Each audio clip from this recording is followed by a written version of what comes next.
Come on, Elle. Don't go with the boring purple dress. It looks like a bunch of lavender puked all over you. Risa, my best friend for the past 3 years, wrinkled her nose at the dress I was currently holding in front of me. Why? I frowned. It looks cute. I like this dress, I told her as I looked into the mirror and found nothing wrong with it, but Risa shook her head vigorously. Honey, that dress screams safe. I mean, look at it. High neckline, knee length, and full sleeves, Risa whined. It's New Year's Eve, for God's sake. There's no point in being safe and all saintly. Bring out the little black dress, pair it with those killer fuck-me heels, and we'll be good to go. I turned my gaze toward the long red devil stilettos that Risa was pointing at and winced. Those were the kind of heels that we wore on the runway, 6 inches and ready to kill. My feet were already sore from wearing heels all the time for fashion shows, but to wear them at a bar? I shook my head instantly. Nope, not wearing them, I told Risa straight away. You can borrow them if you like, but I'm sticking to comfort. Fine, go with the wedge, Risa shook her head disapprovingly at me. But I'm finding you a little black dress. And so, Risa and I dug around in my closet until we came upon this really cute black dress that was made completely out of lace and had full sleeves. It hugged my figure to a T. I had to wear a black slip under the dress, but once I had the dress on, I have to admit, it looked fabulous on me. I let my naturally wavy dark brown hair down my back and curled it further to add more bounce. I had a few natural blonde highlights in my hair that made it unique. It was why I never dyed my hair, for fear that it would ruin the natural highlights. Next up was the makeup. Risa helped me don a smoky eye and blood-red lips, and with a pair of black crystal danglers, I was ready to rock the party. Risa had chosen a shimmering green number to match her eyes, and I helped her with her statement over-the-top eye makeup and red lips. She looked gorgeous with her wild, curly red hair and a slight dusting of freckles on her nose. No wonder she was one of the best models in our company and an equally great friend. When we were both done and ready, we took a couple of pictures to post on social media and then opened a bottle of wine to take a few sips while our cab arrived to take us to one of the most happening parties in Hollywood. There would be a lot of familiar faces today and a lot of people who I could only ever hope to get close to. The highlight of my fashion career was this November during a show for Louis Vuitton when I had the opportunity to escort Rita Ora on the runway. That's as close to a high-ranking celebrity as I'd ever gotten to, but Risa kept assuring me that it was only the start. After all, I'm only 23 and have a long career ahead of me. We look good, girlfriend, Risa told me as she tucked a stray hair behind my ear. Make sure to have fun tonight. You know I'll have fun, I told her as I leaned my head against hers.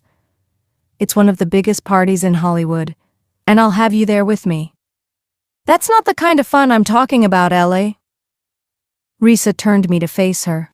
Go ahead, live a little. It's been 3 years. I sighed. This has been a recurring conversation between us for a while now.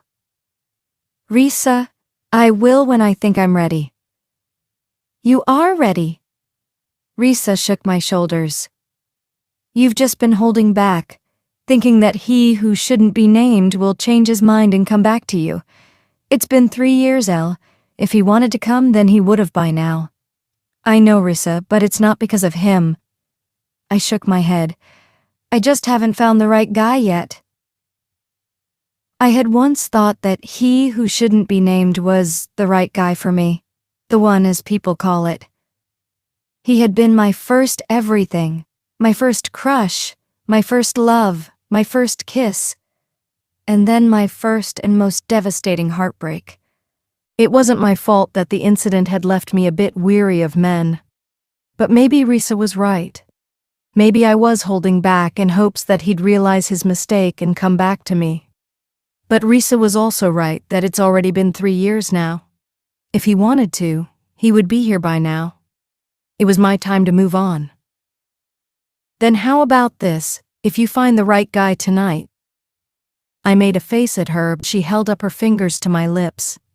If you find the right guy tonight, you won't hold back if you want to take things further.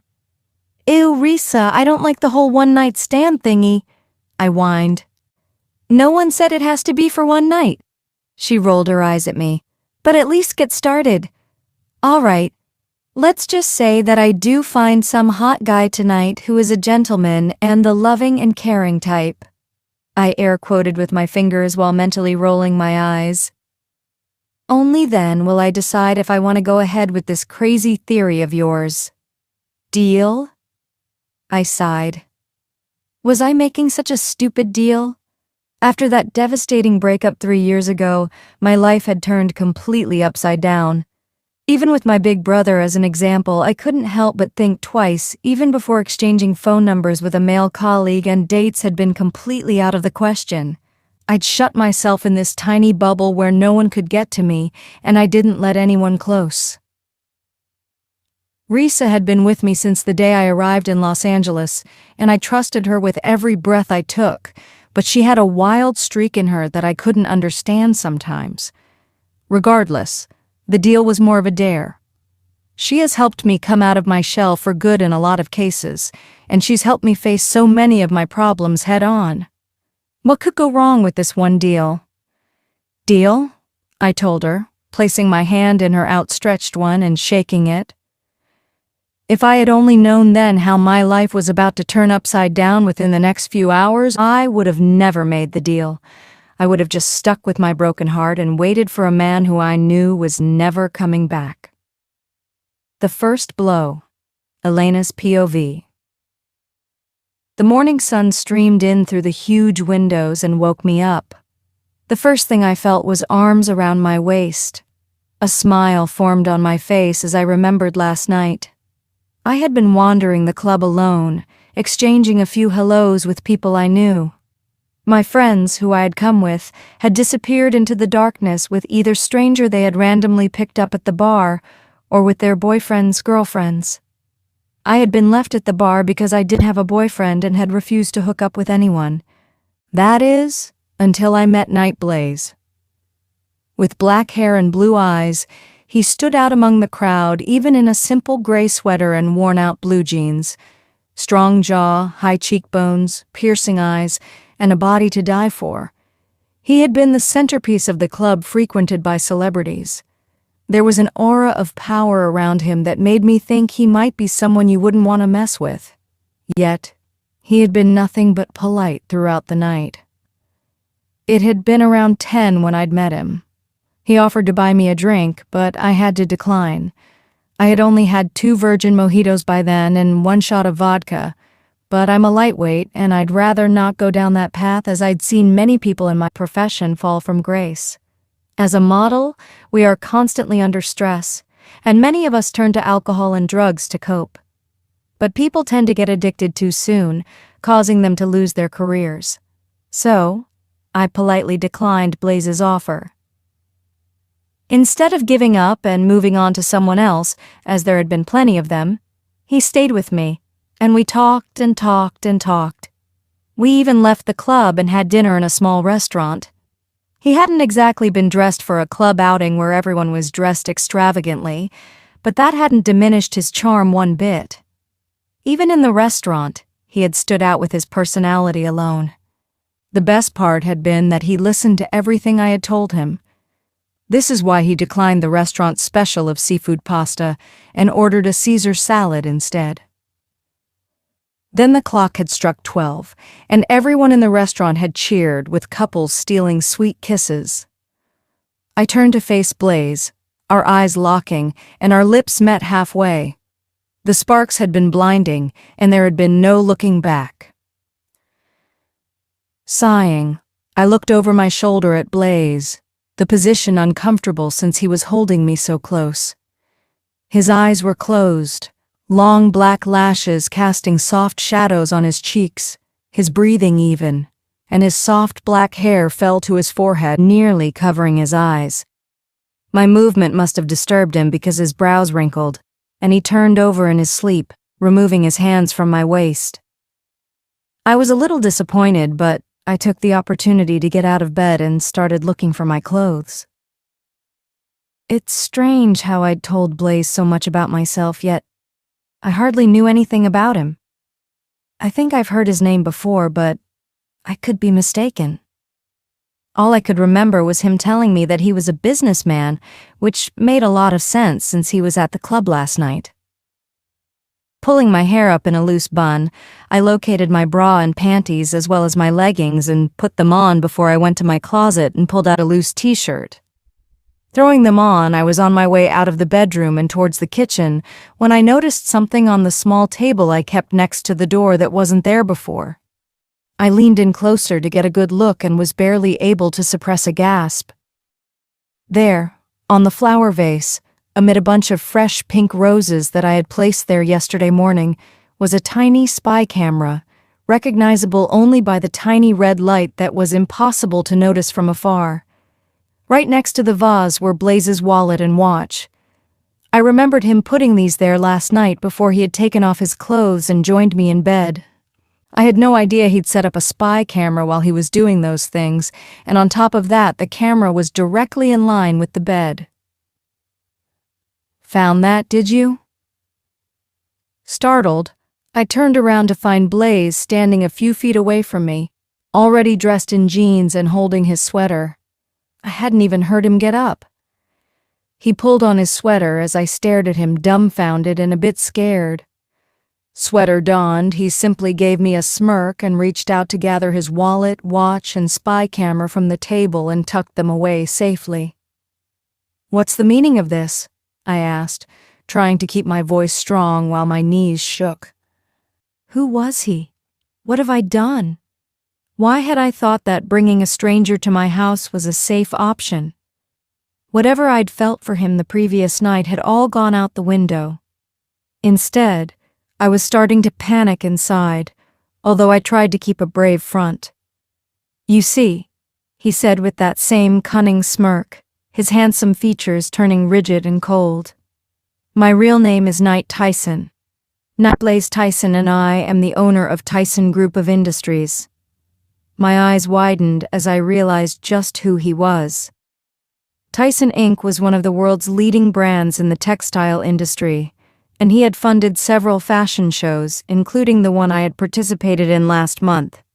It was also where I had seen him having an affair backstage with Ava Cox, a married supermodel and a mother of 2 kids. That scandal had been leaked out into the newspapers along with a compromising picture, and it had appeared on the front page of several major newspapers.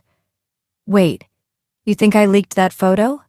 I asked, everything finally clicking into place. That's why I had this feeling that I'd seen him before, that I knew him. "You were the only one who saw us, Elena," he sneered. "I never forget faces, not one so common. That's why I needed something in return from you." My knees gave way, and I crumbled to the floor. Last night, when we had shared such passion, where he had made me feel special and loved, it had all been a lie. This was all his plan so he could have something to use against me, to blackmail me with. And he had never once let me in on his motives, never asked me if I was truly the one who had leaked those photos. I had indeed caught them having an affair, but I'd never told a soul about it. I hadn't even had my phone on me, so how could I have taken pictures? I'd run the other way as soon as I understood what had been going on. There was so much I wanted to say, so much I wanted to do. I wanted to yell and scream at him for humiliating me like this, for filming a private moment that I had cherished so much. But I couldn't say a single thing as I sat on the floor, shivering like a fallen leaf in shame and humiliation, my voice stuck inside my throat. "Don't look so panicked. I'm not like you that I'd run to the paparazzi with this tape right now," he spat at me. "I'm keeping this safe with me. But if you try to interfere with my life one more time, I won't hold back." With that, he opened the bedroom door and walked away from me, not even bothering to listen to me. I heard the front door open and shut a few minutes later. I couldn't hold it in anymore. I broke down crying on the floor, everything finally catching up to me. Knight Tyson will find out the truth someday because the truth always reveals itself no matter what. But when he does realize his mistake, I will have no forgiveness in my heart to offer him. Keeping her. Knight's POV. 2 huge piles of folders were spread out in front of me as I sat on the living room couch of my LA home in worn-out jeans and a pale blue cashmere sweater. Those files had all the details about the year's finances and the profit my company had made this year. It was a time for celebration, throwing a huge party for the workers of my company who'd done such a brilliant job. But my mind was a million miles away from work and my eyes were glued to the 60-inch plasma TV on the opposite wall and on the woman who walked down the runway in a red lacy bra and panties with little rubies encrusted in them, and a red and white faux fur robe that left nothing to the imagination. My hands clenched on the file I'd been holding. The woman had long brunette hair that reached her lower back in natural waves, but what I'd missed at first was now prominent in the blinding lights on stage. Her big green eyes were bright, a smile stretched from ear to ear that reached her eyes, her joy in being on stage unhidden. Her hair also had some natural blonde highlights that were now shimmering in the light. Her face was painted on with makeup, and it enhanced her natural beauty 1,000-fold. Her skin was creamy and had a glow to it that wasn't a work of the lights but came from within her. Long legs that stretched on forever, and a figure that didn't stick thin but a beautiful blend of roundness and sharp angles. All in all, Elena Thunder was every man's wet dreams come to life. The screen shifted as she whirled on the stage and started walking back the way she came. Her hips moving seductively had several people wolf whistling and shouted. A ripping sound came from my hands and I looked down startled to find that I'd torn the folder in half. Gritting my teeth, I kept the folder aside and turned my attention back to the screen. But Elena was gone and the focus had shifted to another model with orangish red hair. I waited till the end of the live stream show, a lingerie show by a company called Sunkissed, but Elena didn't appear for the final rundown. Damn it! I shoved aside the files and got up from the couch. Shutting off the TV, I paced around the living room for a good 20 minutes, feeling like a caged animal desperate to get out. Giving up when the restlessness only increased, I went out through the back door to my house and into the backyard pool, and stripping off my sweater and jeans, dived into the freezing water and started swimming right away. 10 laps around the pool were nowhere near satisfying, but it took the edge off, cooling me down enough so that I don't fire an unfortunate servant who'd simply be doing their duty. But the main problem had been the erection I'd been sprouting at the sight of Elena that wouldn't go down even after the exhausting swimming and pacing around. The first thing that I felt as soon as my eyes landed on her face was desire. A searing, clenching desire that gripped me hard and wouldn't shake off no matter what I did. Ever since I'd left her in her apartment 3 months ago, her face seems to have been permanently etched into my mind. No matter how many women I slept with, they were never enough to satisfy me, and the worst part was, I saw her face in each one of them. I shouldn't be this disturbed by Elena. In fact, I should hate her guts for what she did. I didn't mind what happened to Ava. She deserved what was coming to her for not telling me that she was a married woman and a mother of 2 kids. Hell, she'd probably fucked several people before me. But what had me furious was that she'd used a private moment like that to make money for herself. She was the lowest of the lot, a woman who would do anything for money. And yet, 20 minutes later, I found myself looking at the video I had captured of us on New Year's Eve on my laptop. I'd been sure that I kept this file hidden, highly encrypted, and in a laptop that had no internet connection, hence no fear of being hacked. I wasn't as heartless as I'd made Elena believe. Even if she did betray me, I would never leak this video. I just couldn't after what we shared that night. But it had been necessary to teach her a lesson. Make her believe I had something against her that would ruin her life so she wouldn't do anything stupid like before. My thoughts were momentarily distracted by a moan coming from the screen.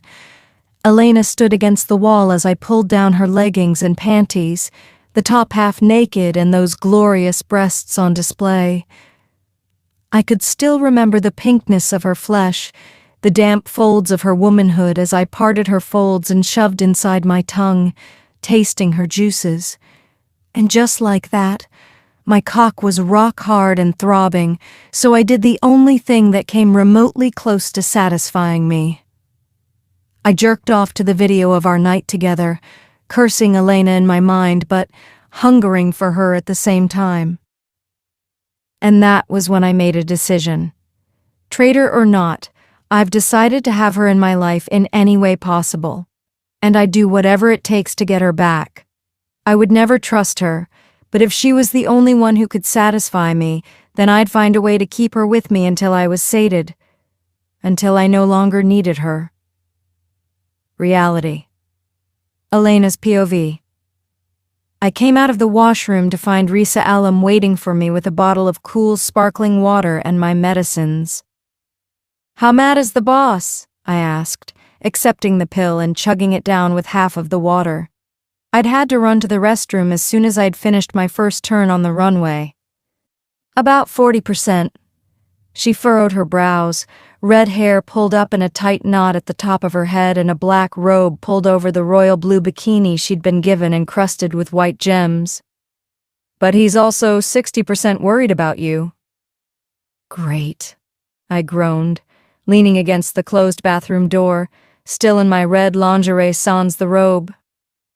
I'd known the CEO of Sunkissed, Robert Hughes, since I'd first decided to join the modeling industry.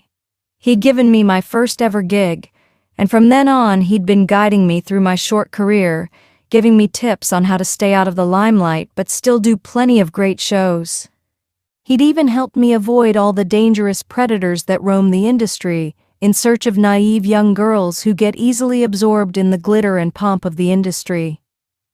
Robert had been that father figure when I'd missed mine terribly, and even now I knew he'd always have my back no matter what happened. "Come on, let's get dressed and get out of here." Risa guided me through the hallways and led me safely to the green room where almost everyone was done dressing up and was now enjoying the feast that had been prepared for us backstage. Risa and I dressed quickly, she in jeans and a pink sweater and me in a long-sleeved black dress that reached my knees and had a jacket to go over it. We were nearly done when a knock sounded from the front door, and Robert came in after we'd called out our agreement. "Hello, girls, lovely show today," he told us as he entered and hugged Risa. "Why don't you go ahead and enjoy the banquet while Elena and I have a little chat?" Risa was already done getting ready, but she still locked eyes with me to make sure I was all right or not. But when I gave her a small nod and a smile, she smiled back at me and left the room. Robert came over to me and helped me zip up the dress and don the jacket. He was in his late 40s with salt and pepper hair that he wanted to turn white naturally and an average build. He was tall, almost 6'5", but he had a kind heart under that strict facade that a lot of people failed to see. When I was dressed, he took my hand, sat me down on a couch in front of the mirror and took a seat in front of me. His gray eyes held mine, and I knew he'd figured out what was happening to me. "Who do I have to kill for this, sweetling?" he asked in a gentle yet steady voice, telling me that he'd back me up no matter the consequences. "Nobody," I told him in a small voice, lowering my gaze to my free hand that was lying on my lap. My eyes were clouding over, and no matter how hard I tried, I couldn't stop myself from shivering. He placed 2 fingers under my chin and gently lifted my face. "I already know what's wrong with you, but I'd like to hear it from you, sweetling. Tell me." "I'm pregnant." And that was it. Admitting it out loud snapped the razor-thin control I had over myself, and I broke down crying.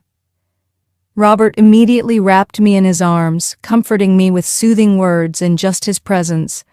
And because this was Robert, whom I trusted just as much as I did my parents.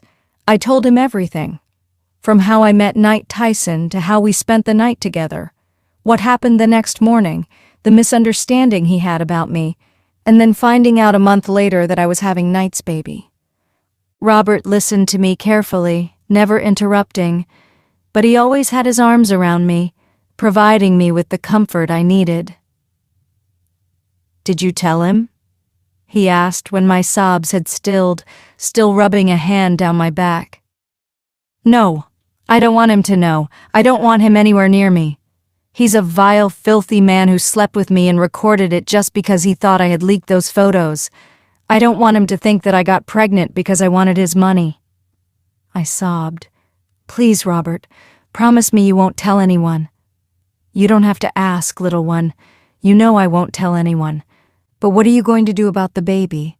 Have you thought it through?" he asked gently. "No." I shook my head, moving out of his embrace and wiping away tears with the back of my hands. "I'm scared, Robert.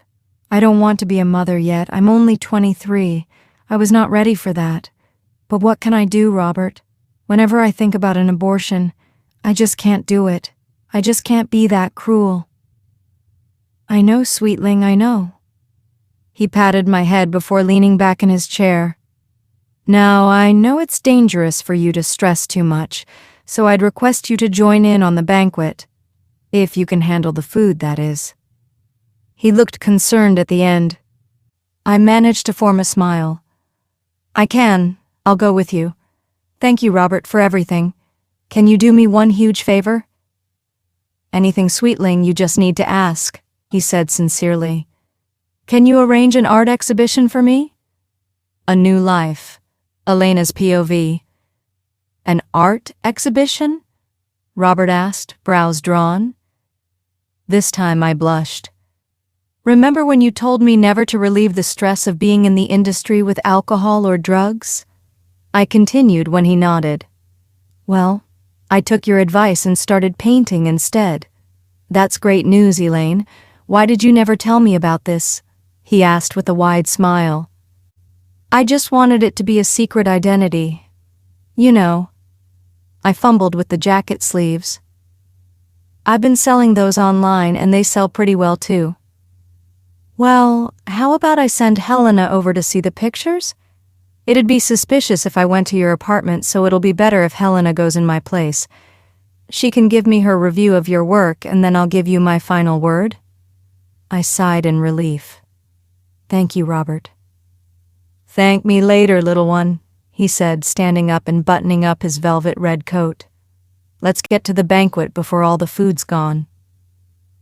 I reached home around 11 p.m. that night, having stayed back later than usual because Robert had insisted on giving me a ride. Thankfully, I hadn't had to rush over to the bathroom right after dinner today. Morning sickness had caught up to me only recently, but then it had hit me in full force. I couldn't walk 2 feet without having to rush back to the bathroom.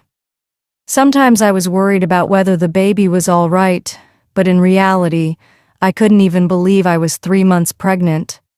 I was almost at the end of my first trimester. This wasn't what I'd planned for myself when I'd left my home and ventured into LA. I'd wanted to do what I loved doing, modeling and painting my way to fame. I'd wanted to be famous so I could make a name for myself, rather than live in the shadow of my parents, but at the same time, I hated being in the spotlight. I didn't want people parked outside my house 24/7, asking me personal questions and making sure I never had a moment to myself, but those were some things that I couldn't avoid if I came into the limelight. Robert had helped me all through my journey, treating me like the daughter he'd lost too early in a car accident, and I know he'll keep on doing so as long as I needed him, but right now, I wanted to do something by myself. Entering my bedroom in my tiny Hollywood apartment, I went over to the wardrobe and dug out my favorite nightwear, an extra-large t-shirt made of the softest material available, and a pair of undies. Taking a quick shower to remove any leftover makeup, hairspray, and perfume, I dressed and jumped right into bed, tired to the bone, and with the determination to sleep in till noon tomorrow. But as I was about to close the lights, I found a stack of newspapers on the bedside table and decided to go through the headlines before going to bed. I'd been in a hurry this morning, so I couldn't read them, but now I took the time to speed past the pages until I opened the celebrity gossip section and froze. A picture took about half the space on that page of a man standing on the red carpet of the prestigious Galantine fashion show, and his arms were wrapped around a stunning woman with golden locks and big blue eyes. His face was turned towards the camera with a megawatt smile plastered on, while the woman looked at him dreamily. The couple was none other than Knight Tyson and Ava Cox. The caption below the photo read, "Newly divorced Ava Cox and business tycoon Knight Tyson spotted on Galantine fashion show. Are wedding bells ringing for the scandalous couple?" Gritting my teeth, I crumbled up the paper and threw it across the small room and watched as it hit the same vase on the standing table where Knight had hidden the spy cam, and it fell to the floor to shatter into a million pieces. No, I wasn't mad because I just saw Knight with Ava, the same woman he was obviously in love with if he decided to make a sex tape and hold it against me just so I don't ruin his fun with Ava. I was mad because in his brilliant revenge plan he'd left me with a baby, effectively destroying my life and career as a model. I know several women in the world who cannot have a baby and probably several more who get pregnant in their teens. But this hadn't been my plan. I was nowhere near ready to be a mother. Something shifted inside me. Gasping, I clutched my stomach with both hands. I could have easily passed it off as hunger or another urge to throw up, but this, I just knew it was the baby. Was it even supposed to be moving right now? Was it okay? But even as the disturbing thoughts passed through my head, I just knew that it was the baby's way of telling me that everything was going to be okay. The movement had been tiny, so small that it shouldn't even have registered, but I'd known about it. Looks like it was true about what they said about mothers and their babies having a link to each other. My mom used to tell me that when I was still in her womb, she would sometimes sing to me when I got restless, and I'd immediately stop moving as if I was listening to my mother's voice. My baby was hardly 3 months old inside me, probably a bundle so tiny it didn't even have ears.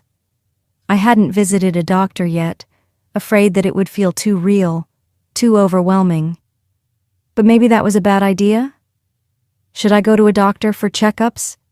What if the doctor can't keep it a secret and lets the media know? I haven't dared to tell my parents yet. I didn't want them to find out from some random paper that their daughter, who'd set out to LA to get a new life, was pregnant at 23 with a man who hated her guts and probably would never acknowledge his child. That thought filled me with anger. Why should I wait for your acknowledgement? Did you wait for mine when you decided to ruin my life? I asked the crumpled paper that was lying on the ground, surrounded by glass shards. This child is mine, Knight Blaze Tyson. I'll never let you be a part of its life. I made that oath to myself and my unborn child. I'll be there to protect it. I'll do anything I can to raise it and make sure he or she will be so strong that this world won't be able to scar it, no matter how hard it tries. I won't let what has happened to me ever happen to my child. Yes, I'd come to LA in search of a new life for myself, but now I'll find a new life for both me and my child, and in that life there won't be space for anyone else. Coming danger, Elena's POV. The next morning, I woke up to the sound of the bell going off over and over again. Groaning, I reluctantly got up from my bed and padded over to the door in my slippers so that I wouldn't accidentally step on a glass shard. But as soon as I opened the door to Helena Hugh, Robert's wife, I hunched over as nausea hit me full force and ran to the bathroom, leaving Helena worried and startled on the other side of the door. "Elaine!" I heard Helena standing by the bathroom door an instant later, and then she was pulling my hair back from my face as I puked out guts. I'm sorry, I told her when my gut stopped wrenching, my back to the toilet and my head in my hands. You shouldn't have had to see that. What nonsense are you talking about? She chided me good-naturedly as she wet a washcloth and dabbed it on my face. You're like my daughter, and a mother has every right to take care of her daughter. She helped me off the floor and took me into the bedroom, stepping on one of the shards with one heeled foot. But she didn't say anything as she placed me into bed, pulling the covers over me, and that's all I remember before falling into a deep sleep.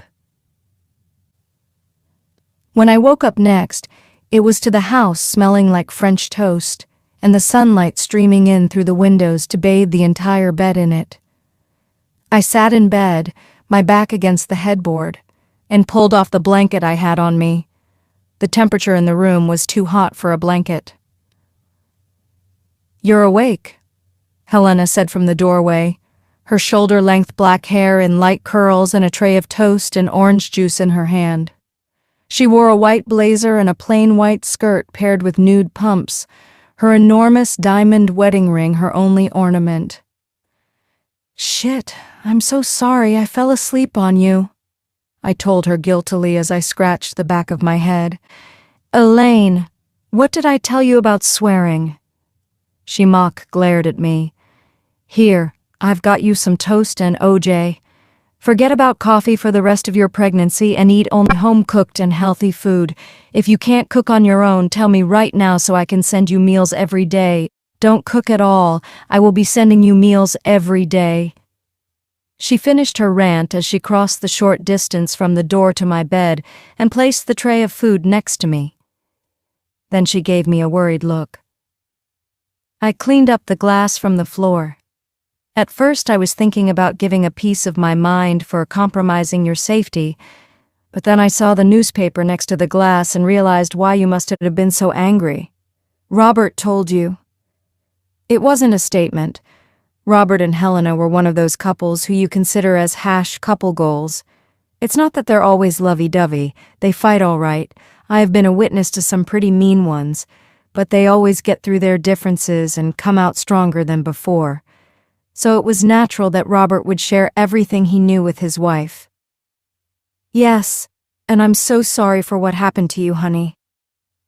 She petted her hands through my hair and then cupped my cheeks. But remember that you're never alone. Robert and I will be there with you all the way. Now eat your breakfast. We have plenty of things to discuss after that.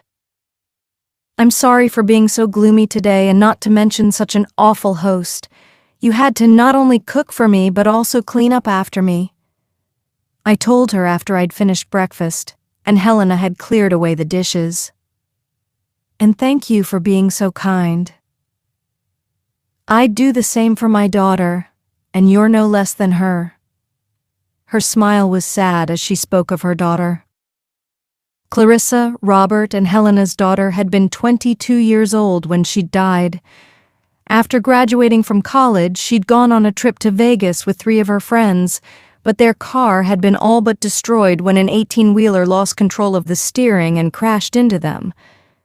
3 people, including Clarissa, had died instantly due to collapsed lungs and severe head injuries, and the 4th passenger, a girl named Aurora, had barely survived the crash but had lost a leg and is still undergoing therapy even though 4 years have passed since the crash. Thank you for that. Now, let's move on to some important things, shall we? Helena's tone was serious. Have you told your parents? I immediately shook my head, my eyes nearly popping out of my skull. No, please don't tell them. I don't want them to find out about it like this. Okay, calm down. I won't tell them, but Elaine, they're your parents. They have a right to know. And this isn't something you can hide for long. You're carrying a baby. I'll tell them, Helena. I promise. Just not right away. I need some time. She nodded her head in understanding before adding, And have you booked an appointment with a gynecologist? Have you done a scan yet? This time, I lowered my head, fiddling with my fingers as I shook my head. For 2 weeks, I couldn't even believe that I was pregnant. I didn't know what to do. Oh, baby. Helena engulfed me in a hug. I'm here now, baby girl, so don't worry about a thing.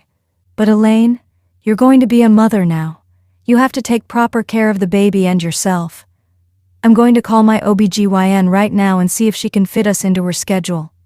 Go freshen up and get all the documents of your medical history. The doctor will need to see that. I nodded and got up from bed to go take a shower. I took a quick shower and finished my morning routine and then got dressed in a short white dress with tiny red roses dotting the hem and the waist region, the skirt reaching just below mid-thigh. I let my hair down to dry naturally and applied some eyeliner and lipstick before exiting the bathroom. As expected, I found that Helena had already made my bed and was rummaging through my kitchen cabinet for something to cook for lunch. Helena, if you step into the kitchen again, I swear I won't eat a thing, I warned her when I saw her fishing through the fridge for vegetables. But you need healthy food, she pouted. I know I need healthy food, and I also know how to cook. You've cooked me breakfast, so no, you'll let me cook lunch, I told her, my tone final. Or we can go to your doctor now and have lunch on the way home. Her smile was wide and wicked. What happened to home-cooked meals? I asked her, frowning. I said healthy meals, Helena reminded me. I never said we couldn't eat out. And then Helena was pulling me towards the door, giving me hardly enough time to fetch my purse. And then she was dragging me with her to her car, and we were off to see the doctor. But as the miles to the hospital grew shorter, I couldn't help this sinking feeling in my stomach that something bad was about to happen. Somehow, I felt I'd learn more from the doctor than just about my baby. It felt like I was heading straight into something I wasn't prepared for. Something unexpected. Knight's POV. What is the meaning of this? I felt something flying towards my head, so I lifted one hand and caught it just before it hit me, and placed what I assumed to be a newspaper beside me on the bed. Then I opened my eyes a fraction to look up at Keena's fuming face, and then closed them again. Morning, sissy, I murmured under my breath. Suddenly, my covers were ripped away from my body and a glass of ice-cold water was thrown onto my face. What the hell, Keena? I sat up so fast I felt my head spin, but my glare was directed at my younger sister standing at the foot of my bed, her expression equally bone-melting. Oh no, don't you dare what the hell me. Do you have any idea what you're doing? How your mistakes are ruining the image of the entire family? Keena, Karina Tyson Miller, glared at me with her grayish-blue eyes. Her dark hair with metallic blue highlights reached just above her shoulders, and her brick-red floral-printed dress came to a few inches above her knees. From the outside, no one would be able to tell that she was 4 months pregnant. What did I do this time? I asked, defeated. There was no point arguing with Keena. She'd always find something to blame on me. Don't get me wrong, I love her to bits, but pregnant or not, she was one woman I can't ever win an argument against. Have you seen yesterday's paper? She asked, brows drawing together. And I knew instantly what she was upset about. Yes, I said, running my hands through my drenched hair and down my face. And nothing, Keena. It's been taken care of, I've made sure of it. And I'd never forget the lesson I'd learned while doing so. I'd met Ava Cox during a fashion show 4 months ago. Tall, slender, and a natural blonde, Ava was easily the most beautiful woman I'd set my eyes on. And when she'd shown an interest in me, it had been the icing on the cake. She'd told me that she had no one she was dating or remotely interested in, and I'd taken her at face value. But then had come Elena Thunder, all long legs and brunette hair and eyes that could see right through you. Although I hadn't noticed that about her the first time I'd seen her peeping through the corners of the storeroom doorway as Ava and I were tangled up in each other, my pants on the ground and Ava all but naked. Elaine had not only intruded on a private moment, but she had made it public by selling a picture of our intimate moment to the paparazzi.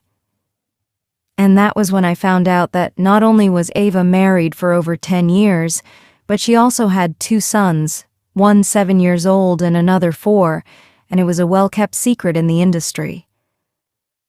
I'd immediately stopped all contact with her until I met her again this previous week at the Galentine Spring Collection show, and Ava had glued herself to me on the red carpet as if she was trying to prove to the media that her divorce from her husband was all because of me.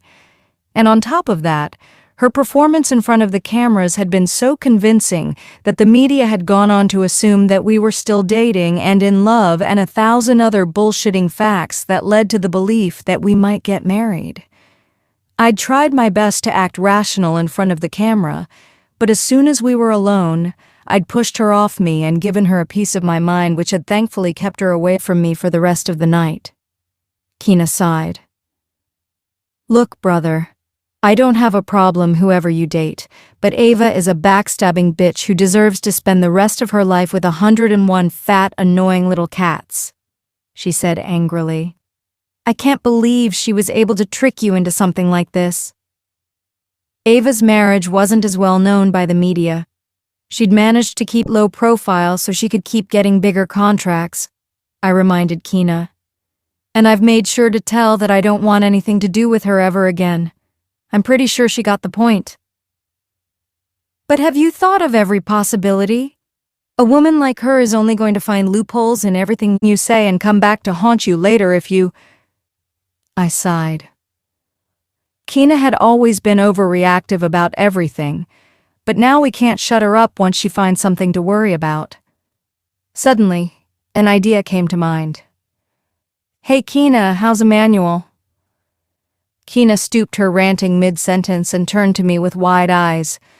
Holy moly, I completely forgot why I came here today. It wasn't about the paper?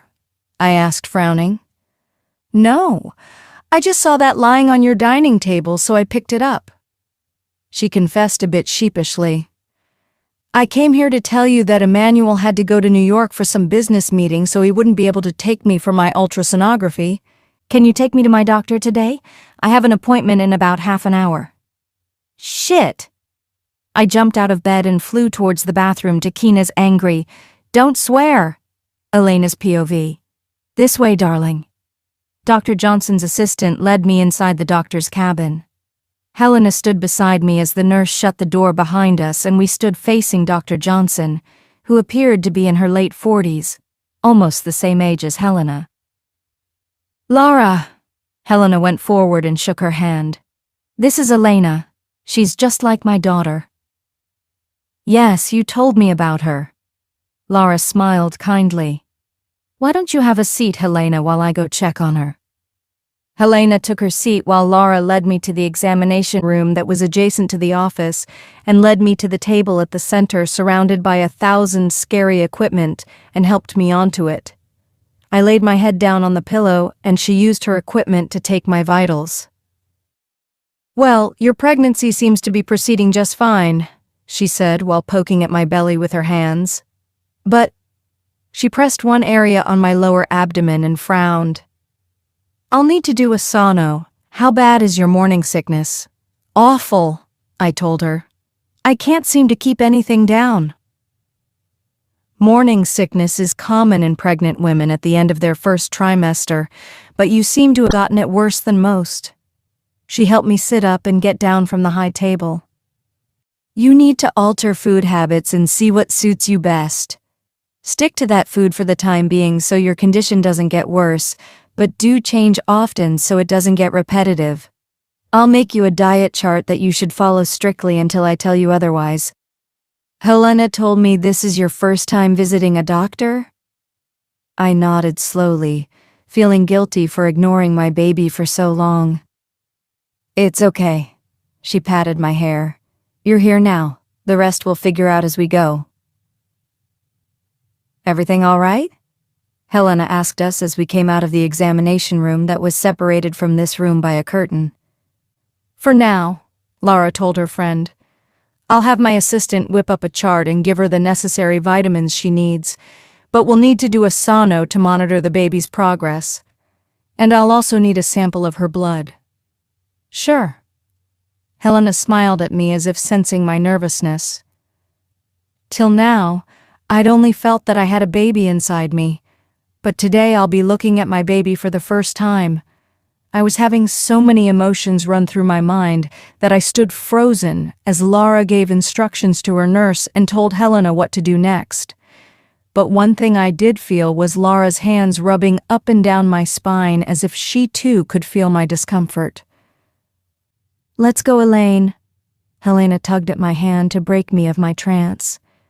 "You need to drink some water so your bladder swells up, and then we can do the sono."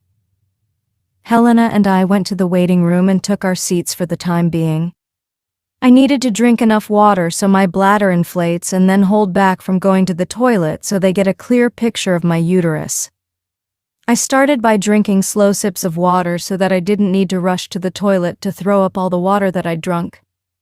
Midway through our wait, Helena had to leave to take a call, so I sat alone, sipping my water and waiting for the doctor to call me in so I could get this over with. "Hey, are you okay? You look nervous." I turned to the woman sitting beside me.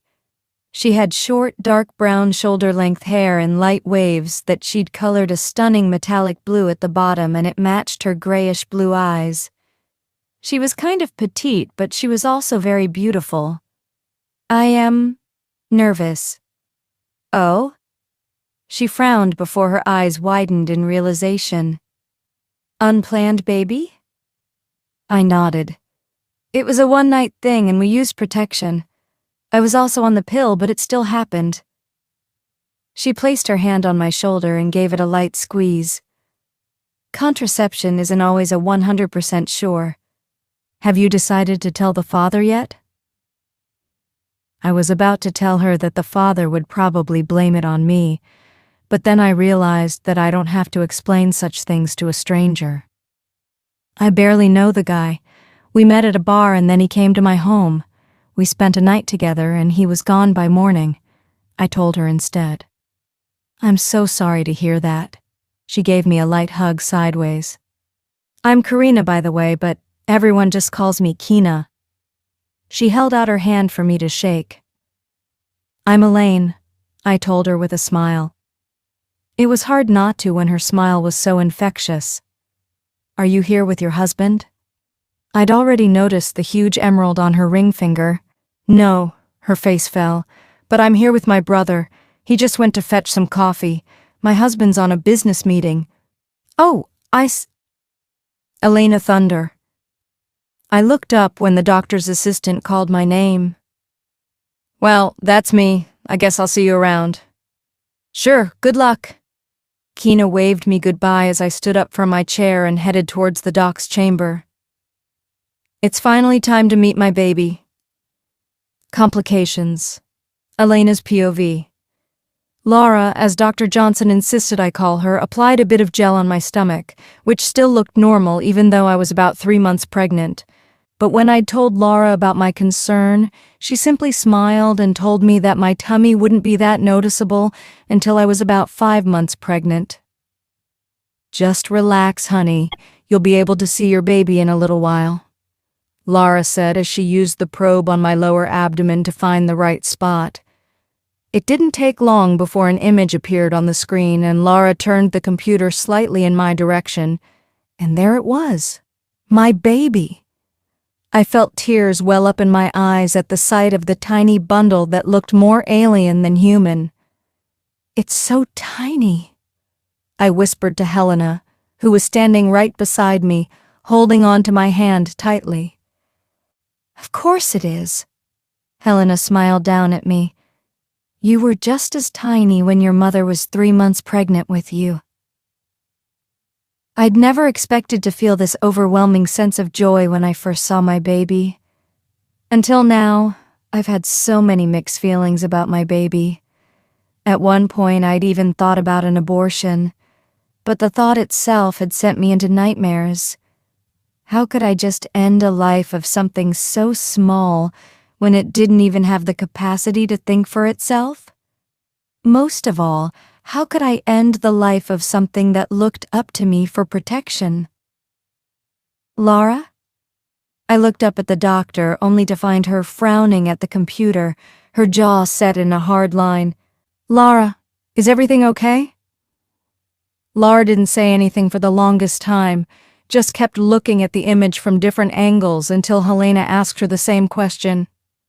Laura sighed and put the probe back onto its holder, then took a paper towel and wiped the gel off of my stomach before telling me to join her in her chamber.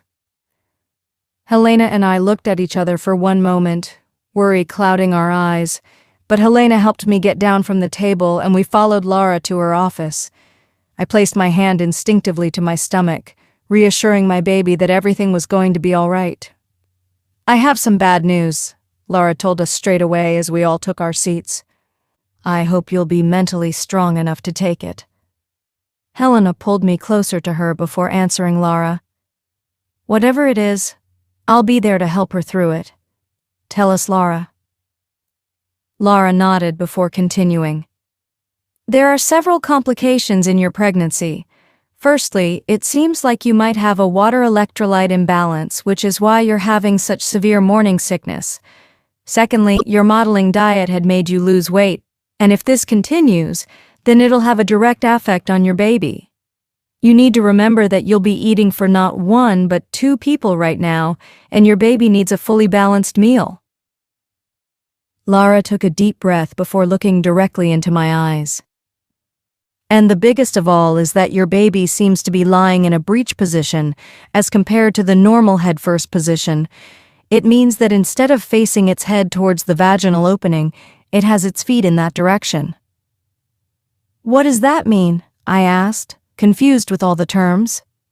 But at the same time, I knew something was very, very wrong with it. It means that if the baby still sticks to that position, even after a month, we'll have to perform a C-section on you, and it'll leave a scar on your abdomen, Laura told me, giving me a sympathetic look to soften the blow. I gave her a nod. If you're talking about the end of my modeling career, then that's not an issue. It simply means I can't wear anything other than a one-piece. Laura seemed to visibly relax at my words. Good. Models usually stress when they get any defects in their body. But if you don't have any problem with scarring, then the rest can be handled. I'm prescribing you iron tablets and tablets that will keep your electrolyte balance in check. All you need to do is dissolve them in water and keep drinking only that water for the next couple months. And I'm also setting up another appointment in 2 weeks to see if your condition has improved. But you must remember 2 things: absolutely no stress and plenty of rest. After we got all the prescriptions from Laura and bought all medicines, Helena told me about a small talent hunt that was going on in a high school where Robert would be one of the guest judges. She asked if I was okay to go with her, and I instantly agreed. I'd already taken all my medicines and had a bottle of the electrolyte water with me. Helena had also taken me to have lunch at a small restaurant, and thanks to the medication I'd taken, I was already feeling a lot better. Robert greeted us as soon as we arrived at the high school, but his smile turned into a concerned frown as soon as Helena told her about what Laura had said. Don't worry. He patted my head affectionately. We're here whenever you need us. Now why don't you walk down the runway today? Robbie. Helena looked at her husband, stunned. How could you ask the poor girl to do that? She's been sick since this morning. Honey, you know how much Elaine loves the runway. Let her walk, it'll help get her mind off things, Robert said before turning to me. Will you be okay? Of course, I told him cheerfully. Robert was right. I loved walking down the runway, and after the news I've heard from Laura, I needed to get my mind off the complications. Not my baby, though. Never my baby. Robert called in one of the school staff and he escorted me to the green room set for the students. Show them how it's done, were his parting words as he went in the opposite direction from me.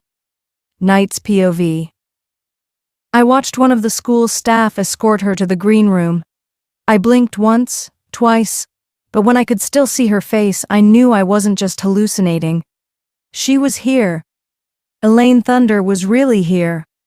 After 3 months of constantly satisfying myself by watching her on my laptop screen, I felt my cock jerk to attention at having her this close to me. Fuck. Why was I acting like a man whore now of all times? I'm Knight Tyson.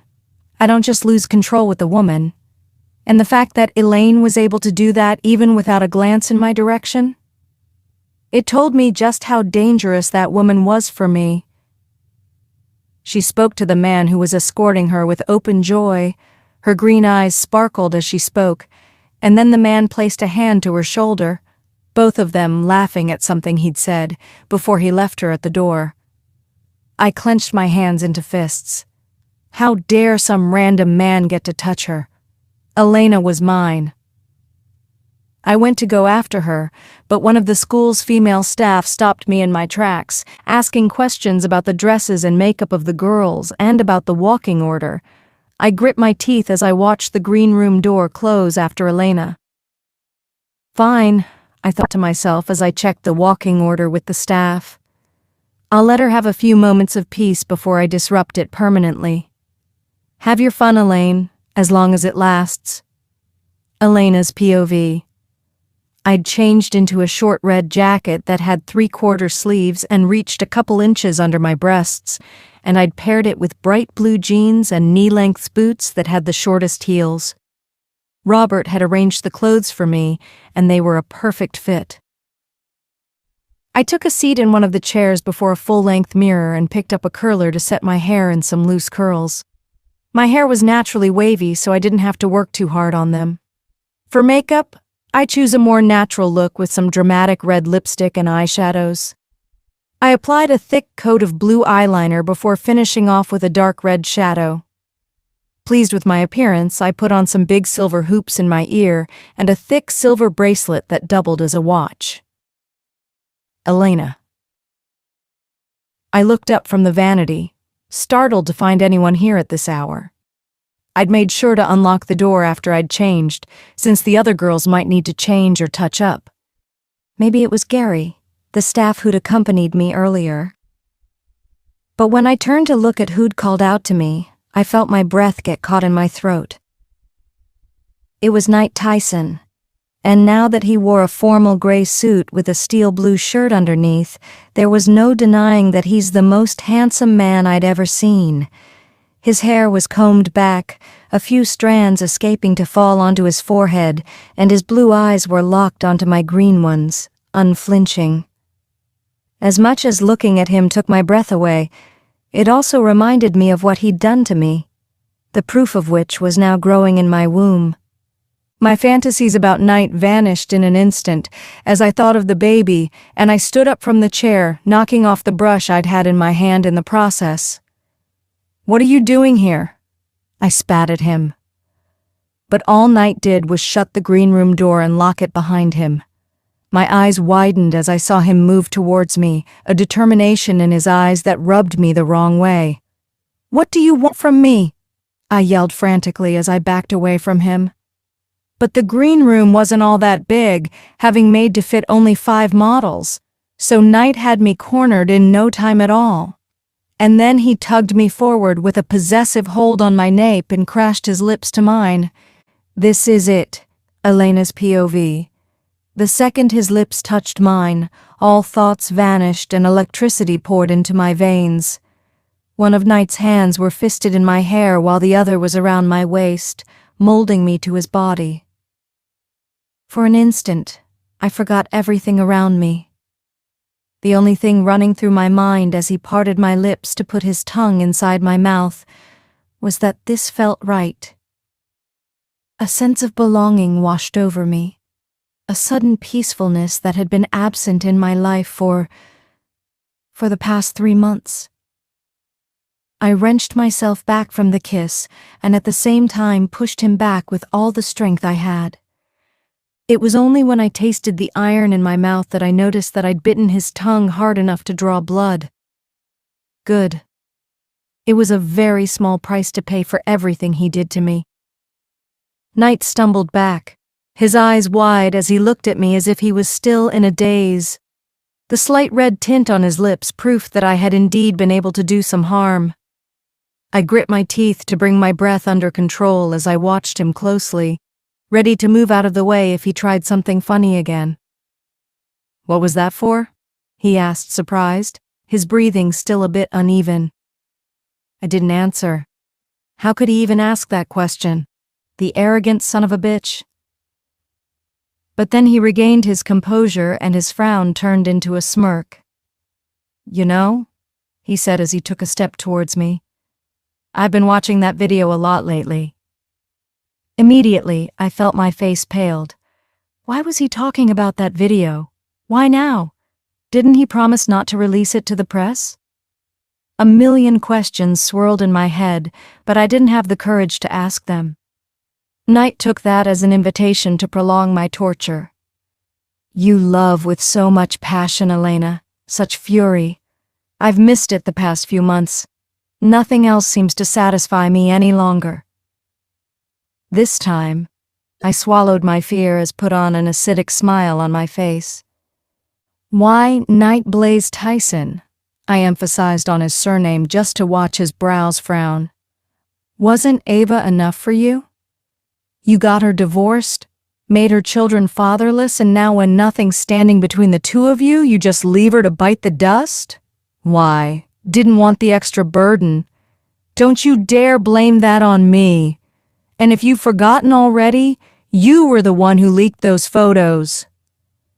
Knight came at me so fast with his hands raised that for an instant thought he was going to hit me until his hands slapped the wall on either side of my head, the noise making me wince. "Ava dug her own grave," he spat. "The only one responsible for her children's condition is Ava herself. She should have thought of them before she slept with other men." I winced at his tone, but I also knew it was true. If Ava hadn't wanted to get divorced, then she shouldn't have cheated. But why leave her in such a condition when he's also just as responsible for it? Was this what he'd do when he finds out about my baby too? But just as that thought passed my mind, I felt my gut wrench in violent rebuke. He'll never know. I won't subject my child to such hatred even before it's born. But before I could reply to him, a sudden sense of nausea hit me and I felt bile rise up my throat. Pushing past Knight, I ran to the other side of the room where a small washroom was located and gushing into it, threw up in the toilet. A short while later, I felt hands on my shoulder as Knight brushed the hair away from my face while I wrenched my guts out. After I'd thrown up my lunch, I closed the toilet seat and leaned my head against the wall opposite to it. Right now, I didn't care about hygiene in the least. I was fucking tired of throwing up all the time. I felt a wet cloth being dabbed on my face, wiping away the perspiration from my forehead. But as much as it was comforting, I shook my head at Knight, too tired to argue with him. "You're wiping my makeup." "Elena," he warned, moving my hand out of the way so he could dab the cloth on my neck. "You're sick. Let me help you. Did you eat anything stale?" Laughter bubbled out of me at his words, but even in my breathless state, I remembered not to reveal my condition to him. "Why do you care all of a sudden?" I asked instead. There was a knock at the door before he could reply. "Miss Thunder, you're needed out there in 10, a male voice said from outside the door. "I'll be out in a minute," I told him as loud as my voice could go. "Are you crazy?" Night Whisper yelled at me as we heard the footsteps retreating. "You just threw up! How can you walk on the ramp after that?" "I'll be fine." I pushed off the wall I was leaning against and with Night's help, got to my feet and splashed some water on my face from the sink. Then I went to my vanity. The first thing I did was to take a long drink from the electrolyte water and almost immediately it helped ease my nerves. I realized that the water and medicines won't immediately start working since this was my first time taking them. But I'll need to take them every day so that my health improves. I then wiped all the water off my face and neck with a clean towel and then reapplied my makeup. Thankfully, the mascara and eyeliner I'd used had been waterproof, so there were no black spots on my face. Knight sat on a chair next to me and watched me with intense eyes as I got ready. When I got up from my seat, Knight immediately came to my side, but this time, I pushed him away. Knight, for whatever sick reason you want to be close to me, don't. I turned to look directly into his eyes. I don't want to play these games with you. And besides, you slept with me to get back at me because you think I took those photos and leaked them? I shook my head. I seriously can't believe how someone can be so dumb. Eli. No, I snapped at him. You've said enough. It's my time to speak now and you'll listen.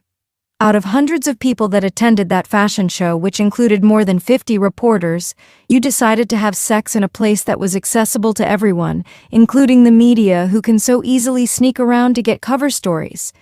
And then you blame me for leaking those photos even though you never saw me taking those pictures. You keep telling me you saw me, but you never told me if you saw me taking those pictures. Then what was that revenge for? Why did you make that tape even though you never had any proof of the fact that it really was me who'd taken those photos? Knight stayed silent for a long time. It was clear from his face that he hadn't taken anything into account when he'd placed the blame on me. My heart felt like they were being squeezed by icy fingers. Did he really just act on impulse without trying to know the truth? I had checked the surveillance tape, he said after a long while, his voice quite in a way that said he had come to a different conclusion. The only people who had gone to that place were me, Ava, and you. I'd checked 3 hours before and after the incident, but there was no one there. That means someone had to place that camera in there well over 3 hours ago. The ice eased a little, but it still didn't give me any real comfort. The damage was done and I'll be the one to deal with it now. It's true that I love my baby, no matter how much I'd been in turmoil about it from the instant I found out. I still loved the baby. But that doesn't mean that I had wanted to get pregnant at this early, and especially since I didn't create this child out of love. My baby was unplanned, and I'm not yet mentally ready for it. I took a step back from Knight and his eyes immediately went to me. Wait. He moved forward to come face to face with me. I'll stay close by. I need to make sure you're safe. Fine. I agreed, because right now I didn't trust myself not to get sick again. But this is it, Knight. You don't come after me ever again and you'll destroy that tape. That's the least you could do for acting the way you did. Knight's eyes flashed with an unknown emotion as he looked into my eyes, but he didn't argue anymore. Finally, he nodded his head, and we exited the room together. Knight didn't let me out of his sight for the rest of the night. Wherever I went, whether walking down the runway or talking to some of the students who wanted makeup advice, I'd always find him lurking around nearby. And sometimes, when nobody else was looking, he would stand close to me or rub his hands down my spine, and it would suddenly settle the baby enough that I wouldn't feel nauseous for a long while. I knew that after the conversation we had today, Knight wouldn't bother me again. This was it. This is the closure I wanted. But then, why does that icy fist around my heart seem to tighten even further instead of loosening? Revelation. Knight's POV. I watched over Elena for the rest of the evening. She was dazzling on stage. Everyone seemed to be enchanted by her. The staff, the judges, and even the students. She walked the stage like she owned it, yet her face radiant, her skin glowing. I even saw a few of the male teachers looking at her with interest. I curled my hands into fists. No one was getting near her on my watch. Elaine might think that the conversation we had was enough to drive me away, but it wasn't. Now I knew she wasn't responsible for that photograph, and it just made me want her even more. And I wanted her back in my life, in my bed, by any means possible. Elaine walked another round on the stage, and then she turned back, disappearing behind the stage. I knew this was supposed to be a break for her so the students could ask her tips and get ready for their walk. I took the opportunity to get up from my seat at the judges' panel and follow her to the green room. "Knight." A voice from the seat beside me stopped me in my tracks. "Robert?"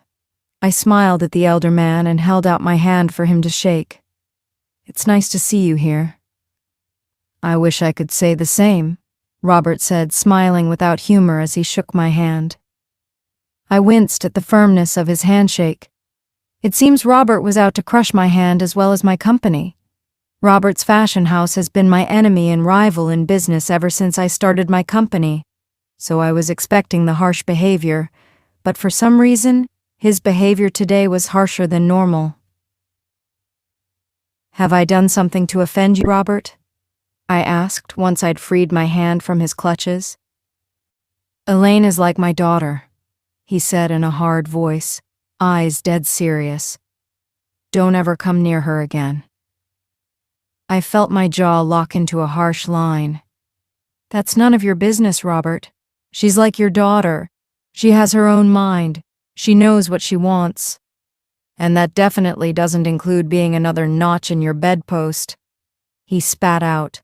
"For now, getting her is only a game for you, but you have no idea what it feels like for a father to watch his precious daughter hurting. You'll know when you have a daughter." His statement was both surprising and infuriating. "You're right, I don't know that, and I hope I never do." Robert burst out into humorless laughter. "You're naive for a man your age, Tyson. You'll find out soon enough."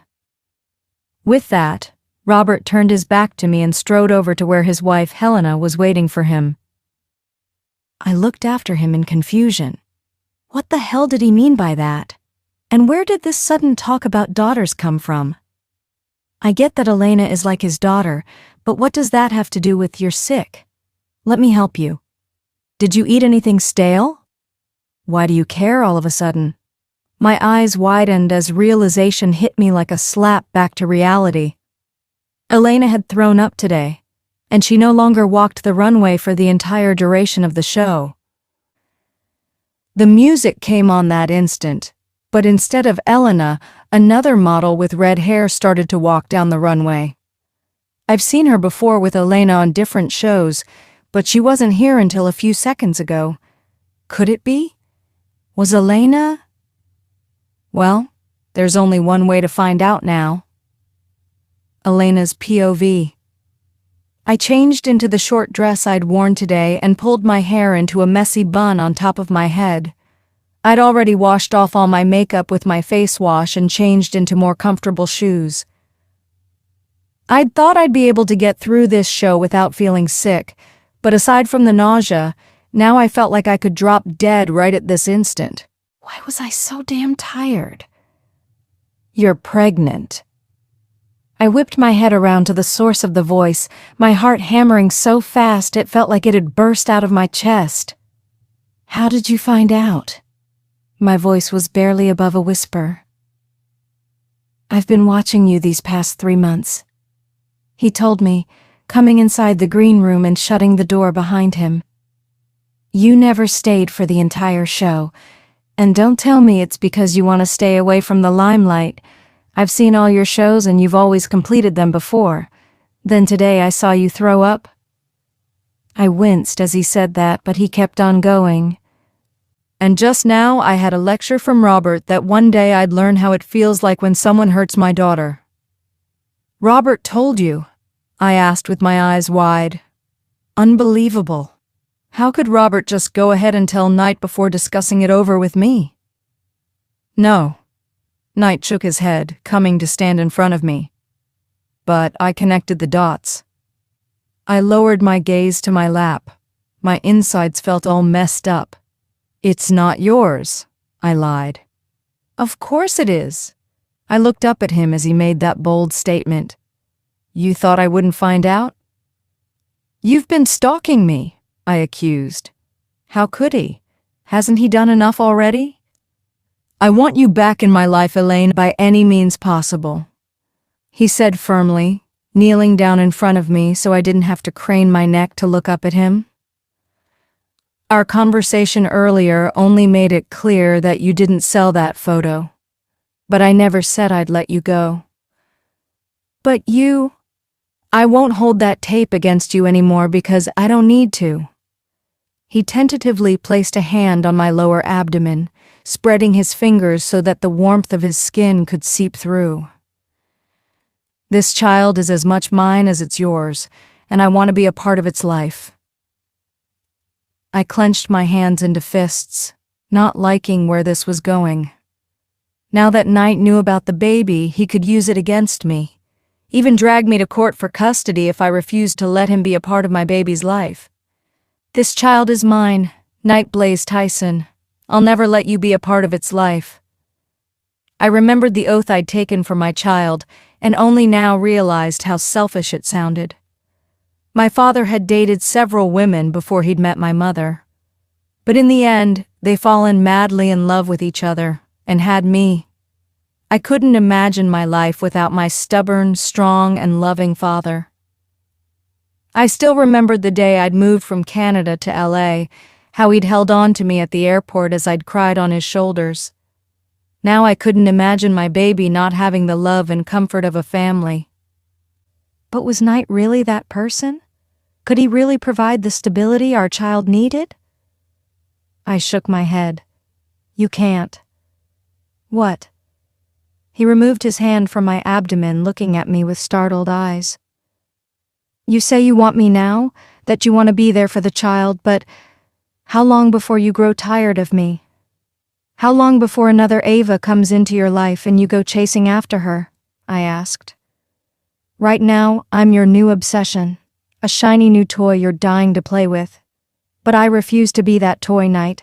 I won't be another notch in your bedpost, someone you can discard after you've had your fill. I want my child to grow up in a house where he or she'll know that they're loved. They need stability, and they'll need someone who'll always be there to catch them when they fall. And I can't see you in that role.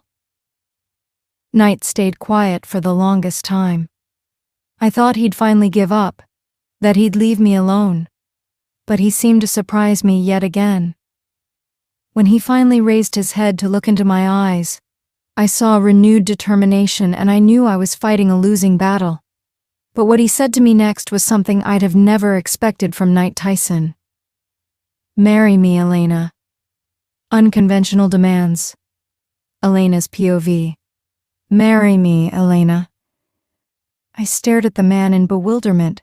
Did he really just say what I think he just said? Did he just ask me to marry him, right out of the blue? Are you out of your mind? I yelled at him, rising from the chair and backing away from him as far as I could.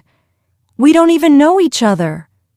We don't need to, he had the audacity of saying, as he too rose from the ground and stood facing me. That's my child you're carrying, Elena, my heir. If you want to take my child away from me, don't expect me to just stand there and watch it happen. I will fight for my child's custody if it comes down to that. But marriage gives us equal claim over our child. Fight for custody? He had no idea that if it did come down to that, I'd all fin fair and square. Like I told him before, he doesn't even know me, and yet he thinks he can make outrageous demands and I'll obey them on bended knees. I don't want you in my child's life, Knight. I don't want him or her to go through the trauma that their father can't stay faithful to their mother. I told him. Why do you think I can't stay faithful? I didn't cheat on Ava, and I certainly didn't cheat on you, he yelled at me, the music outside the door loud enough to make sure no one would overhear us unless someone decided to eavesdrop. You didn't cheat with me because I was just part of your little revenge plan. We were together only one night, and you used that against me by making a sex tap and then blackmailing me with it, I yelled back. As for Ava, you did pretty much the same with her. You slept with her, and when that relationship got exposed, you threw her aside like she's some kind of disposable toy. I was breathing hard when I finished, and I could already feel nausea churn my stomach. Damn it! Knight banged a fist against the dressing table, knocking over several cosmetics and brushes. I'm telling you I didn't intend for it to happen like that. Why won't you believe me? I smirked despite the nausea. Pot calling the kettle back, huh, Knight? You didn't believe me either when I said I wasn't the one who took that photograph. Fine. His jaw was a hard line as he strode over to where I was standing. You're 3 months pregnant, aren't you? I frowned, nodding my head, but I couldn't understand how this had anything to do with what we were discussing. Which means you have 6 months left till delivery, he said more to himself before turning to me. Then let me prove to you that I can be faithful. 6 months should be enough time for that. Oh, really? I raised my eyebrows at him. The honey and cinnamon spice scent mixed with the raw masculine scent of his was calming my nausea better than anything ever had this past few weeks. And what will happen in these 6 months that'll help me change my mind? For starters, you'll be moving in with me for the next 6 months. Are you even listening to yourself? I screamed, and that was when bile rose to my throat and I had to rush to the washroom in record time to empty my stomach. Unfortunately, I didn't have anything left in my stomach to throw up, so I ended up dry heaving while Knight sat beside me, pulling my hair out of my face. It wasn't long before we heard knocking on the door, and Knight left me for a short time to open it, and Helena rushed in, followed by Robert. Elaine! Helena rushed over to my side in an instant and pulled me up from the floor, and taking a napkin from the counter, wet it under water and dabbed it on my face. Get me out of here, I rasped out to her, finally getting the escape I needed. I know running from your problems only make them worse, but right now, I felt like I was about to die. Helena supported most of my weight as she carried me to the green room, but before she could take me out of room, Knight came to stand in front of us. Where are you taking her? He demanded. Away from you. Helena told him in a stern voice that ended all argument. The doctor had told her specifically that she should stay away from all kinds of stress, and you being near her isn't helping. Then she turned to Robert. This is your mess, so you fix it. She told him before walking out of the room with me. Her car was ready when we exited the school and we settled in right away, and Helena told her driver to drive to my apartment. Will you be all right on your own tonight? Helena asked as she settled me into bed after feeding me some soup and bread. Yes, I told her, barely able to form words. My eyes were already drooping. All right, I've prepared our water and your emergency meds are on the bedside table. I've also packed up your refrigerator in case you want to have a midnight snack. I'll be leaving now, but if you need anything at all, do not hesitate to call me. Okay, I said before my eyes closed shut.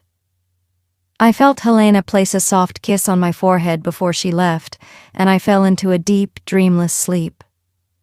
Bonds of family, Knight's POV. You mind explaining what's going on? I asked Robert, feeling helpless in a way I couldn't even explain to myself. Elena was having a baby. My baby. I was about to become a father, and I only just found out about it. Dear God, has Elena been sick this whole time? Did she have to deal with this every day? Kina doesn't get this sick, then why Elena? Robert sighed audibly. Look, Knight. He gave me a stern look. When I gave you a hint about Elaine's pregnancy, I did it because no matter how awful you've been as a man right now, Elaine needs someone to look after her and the baby. I've already lost my child, so I didn't want a child losing its father even before it's born. But that was all before I heard the word complications. My heart sank. What complications? I don't know, I'm not the doctor. He waved his hands at himself as if he wished he could be one so he could help his daughter, both of them. Helena only mentioned it to me because I told her what I did, and then she went storming in after you. But from what I could gather, Elena is sick, and there are several problems related to the baby's birth. The doctor has told her specifically to keep away from all kinds of stress, and I'm afraid that means you'll have to stay from Elaine for her own good. I shook my head, not willing to believe this. Did he really expect me to stay away from my baby? From my heir? Robert came over to me and gave me a pat on my shoulder. I know what you must be going through, Knight, but if you aren't careful, you may lose the baby entirely. I stood stunned as Robert walked out of the room. I was aware of the music turning back on, of the people screaming outside as someone was declared winner. All the while, I stood right in the middle of the tiny green room and felt my world collapse at my feet. I was broken out of my trance when a group of young girls came into the room giggling and gushing about the winner. They stopped on their tracks once they saw me, and I simply smiled my fake Knight Tyson smile at them and moved out of the room before they got any wrong ideas. My assistant, Tristy McClave, gave me all the details of the show and notified me of everything I missed as I walked out to my awaiting car. Night had fallen over Los Angeles and the city was lit with a million lights, but somehow, all this illumination seemed hollow to me. For the first time, I felt like life was incomplete without the people I'd thought I didn't need, a family. Maybe that's what I'd been searching for all these years? But I'd never expected to find them in such unexpected ways. Meeting Ava would always be one of the biggest disappointments in my life, but I'm also thankful to her because I got to meet Elaine through her. Now all I need to do is convince the mother of my child that I'm not going anywhere anytime soon. Elena's POV. I woke up the next morning feeling refreshed and well slept, and for the first time, nausea-free. I pulled back my covers and sat up in bed and stretched my arms, relaxing my muscles. And that was when I realized that my apartment smelled of French toast and freshly brewed coffee. Smiling, I got off the bed and pulling on my fluffy slippers, made my way to the kitchen. I was about to call out to Helena, but as soon as I saw who it was, my jaw hit the floor. Leo! Hey, sissy! Leo took the pan off the heat and put a cup under the coffee machine and turned just in time so he could catch me in his arms. What are you doing here? I hugged my big brother tightly to my chest, and the fresh, lemony scent of him washed over me. I was hit by a wave of homesickness. How are Mom and Dad? Mom is busy as usual, and Dad is trying his best to balance his workload and make time to come see you. He broke our hug to cup my cheek with his hands. How are you feeling today? I felt my heart sink. You know? Leo nodded his head. His gorgeous silver blonde hair fell on his forehead like liquid silk, and his beautiful violet eyes shone with concern. Leo and I were only half-siblings and 14 years apart, since Leo, short for Leonard Staten, was born from my mom's first disaster of a marriage. He was also happily married with 2 kids of his own who were in middle school. Helena told me, Leo said, but there was no judgment in his eyes, only anger. I want to kill that son of a bitch who did this to you. Helena told me not to tell you this, but I'm planning to give him a little visit today, show him who he's dealing with. Leo. I placed my hands over his. Please don't resort to violence. I don't want you getting hurt, and we aren't in Canada, so Dad can't bail you out. That brought a smile on his face. I'm pretty sure Dad can bail me out of anything. After all, he's the CEO of the best security company in all of Canada.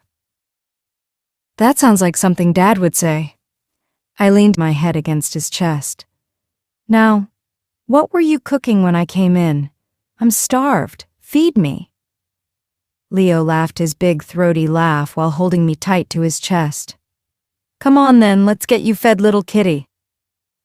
This is what I miss the most when I'm here in LA. I miss my workaholic mother who always makes the best pies on Sundays. I miss my father who always takes time off of his busy schedule to take us trekking. But most of all, I miss my big brother who's always there for me whenever I need him. I had the best family in the entire world, and I want the same for my baby. But first, I'll need to tell my family about my pregnancy and the reason behind it. I don't know what adventures this day will unfold, but whatever it is, It sure won't be pretty for Nightblaze Tyson. Some brotherly conversations. Night's POV.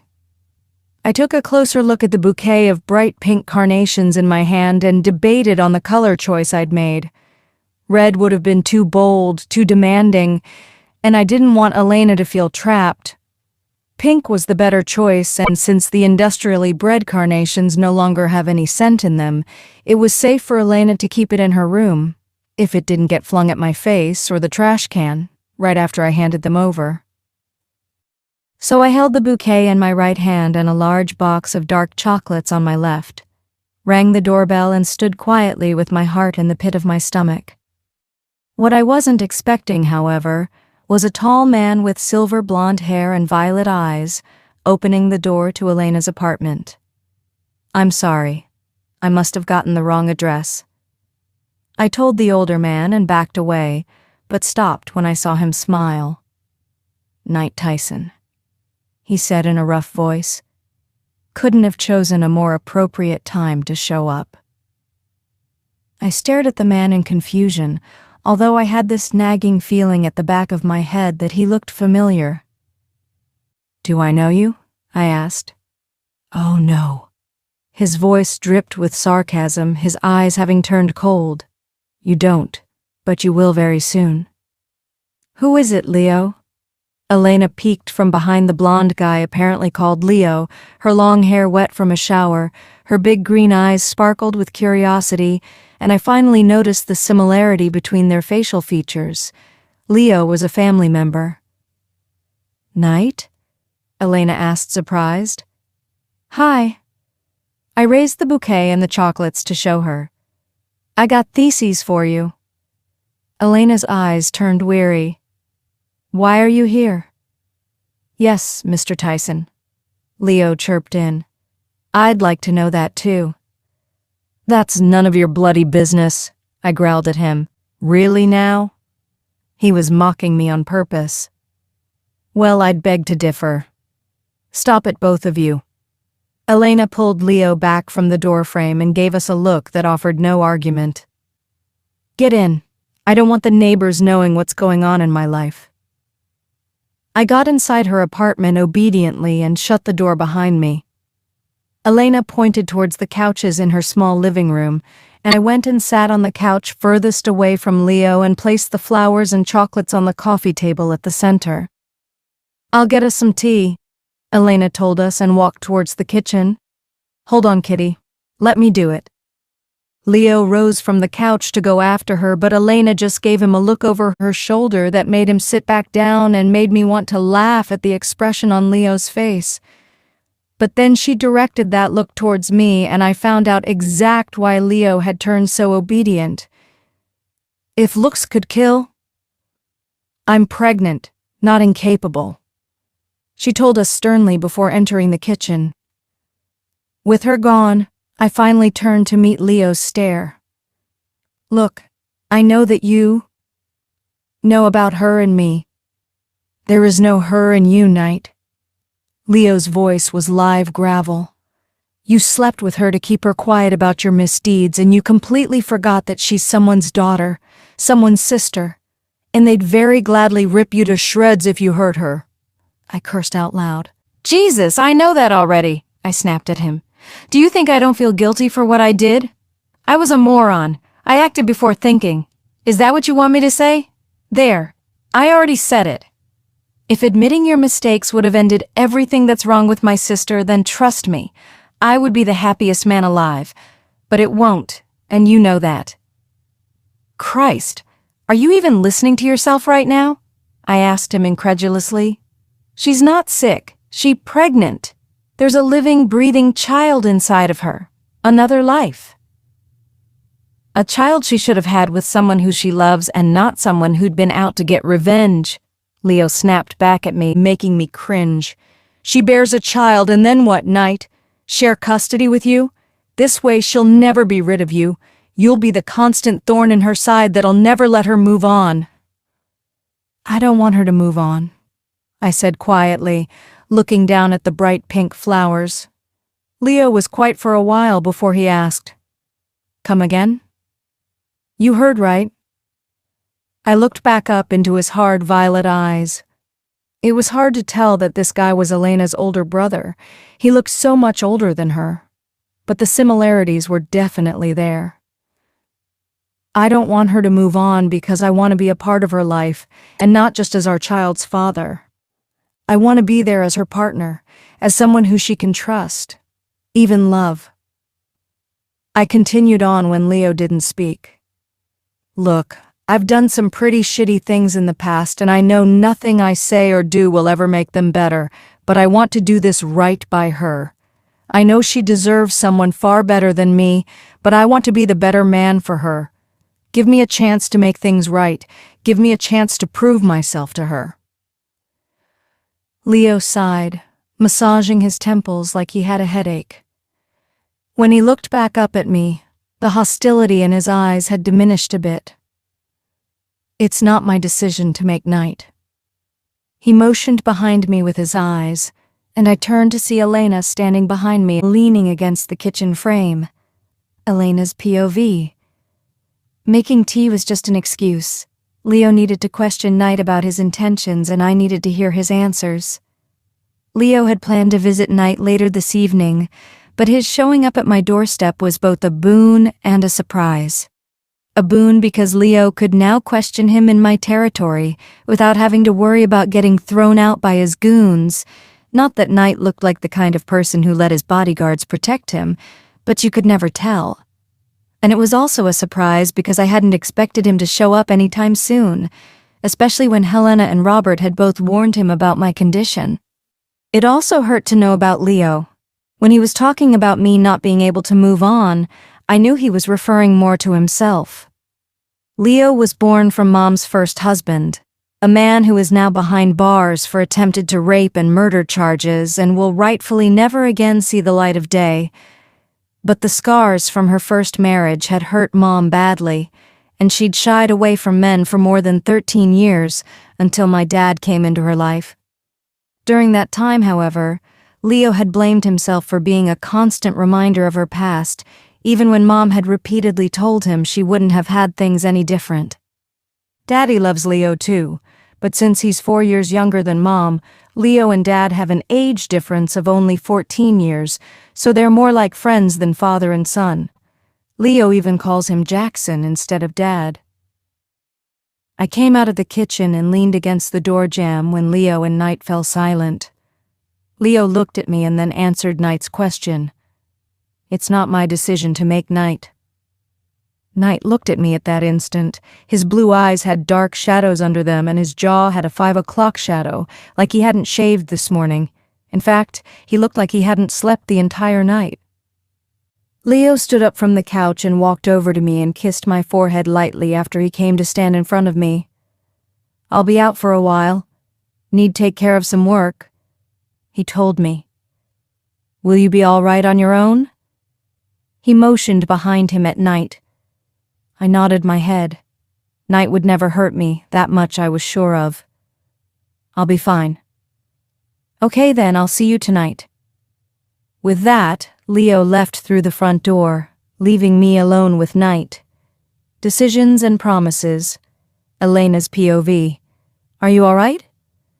Knight got up from his seat after Leo went out the door and came to stand in front of me.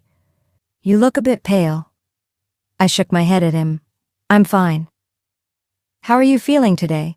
You should really lie down for some time, Knight said with genuine concern. In fact, I was feeling a bit tired, but going back inside the bedroom with Knight was a big no-no. It was far too soon for that. I'll just have a seat on the couch, I told him instead. Once I was seated, I motioned for Knight to take his seat as well. Instead of taking his previous seat, the couch opposite mine, he took a seat at the foot of my couch and, much to my astonishment, took my feet into his lap and started giving them a massage. I closed my eyes and leaned back on the couch, almost moaning at how wonderful the foot rub felt, until I remembered who I was with. You don't have to do that. I trailed off unsurely, my mind divided. It's okay. Knight smiled up at me through his thick black lashes. I want to. I knew I was putting off the inevitable. We both were. So I finally broke the silence. We need to talk. Knight carefully massaged my calves, staying silent for a while before he raised his head to face me. I know. It's what I'm here for. Look. I removed my legs from his lap to avoid a distraction and sat up straighter. I sighed, not knowing where to start. But thankfully, Knight filled in the gaps. We both said a lot of things yesterday that we didn't mean to, Knight said. And I'd take it back if I could, but I want to say that I'm sorry. When I met you yesterday, I wanted to have you back in my life at any cost. And when trying to convince you didn't work, I tried to use blackmail. I'm sorry for causing you distress. Robert reminded me that not only could I lose you, but we could have lost. He didn't say anything further. He didn't need to. I have complications, I informed him. Knight's eyes snapped to mine. What kind of complications? My doctor says that I have an abnormally shaped uterus, so there are chances of the child being born in a breech position. But it's only the 3rd month, and since babies move around a lot, it's still not sure if the child will be breech, I explained. But if it is, then I'll need to get a C-section. But C-sections leave a scar, Knight said, his brows drawn together. And breech babies can be turned, can't they? Knight blushed when he found me gawking at him. Color spread through his cheeks and down his neck, and he rubbed the back of his neck nervously as I continued to gawk at him. I couldn't sleep last night, so I read a bunch of books on Kindle. You read pregnancy books? I asked dumbly. I wanted to stay prepared for everything. Knight said solemnly. I want to be there for you whenever you need me. I want to be a part of your life and our babies. I sighed. It was that discussion again. But I guess we can't move forward until we get past this discussion. Look, Knight, I started. I don't trust you, and I don't think I ever will. I saw him wince, but I kept going. But this child belongs to you as much as it belongs to me, and I don't believe in separating a child from its family. Knight seemed to visibly relax upon hearing my words. And how do you want to make this work? I shrugged. I haven't decided that yet, but I want to take things slow, figure things out as we go. Knight's POV. I agree. I told her immediately, but I think she must already know that at this point I was willing to agree to anything. We'll take things slow. You want to say something? Elena injected. Say what? I asked. Knight, we both know that you'd been desperate enough yesterday to ask me to marry you, she said. I don't see how you could change so much overnight that you're willing to settle for anything you get. So tell me, what do you want to say in all this? I sighed. How did she figure it out so easily?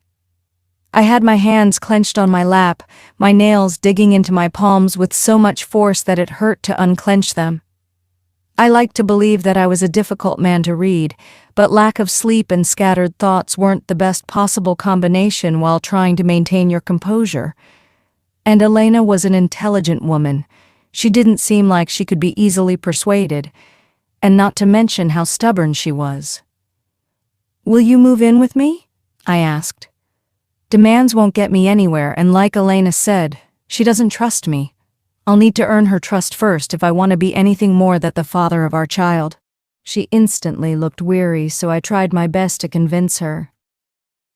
Elena, my house is bigger than your apartment, and I have several staff members who will make sure you are well cared for whenever I'm not with you. You don't have to cook or clean or do any house chores that you do now. You'll have more time to look after yourself, and from what Helena told me yesterday, you need all the rest you can get. Elena didn't say anything for the longest time. I began to think that maybe she hadn't heard a single word I'd said, but then she looked up at me. Her big green eyes seemed to pierce right through to my soul. I'd like to think about it for a few days, she said at last. I felt myself release the breath I had no idea I was holding. Relief washed over me. She didn't say no right away, which means there was a chance. I nodded, satisfied at having made some progress. Take as long as you want to, I said reluctantly. Elaine gave me a small smile, and it turned her face hauntingly beautiful. Elena was a natural beauty, the kind that looked gorgeous no matter what. And she was also a beautiful soul.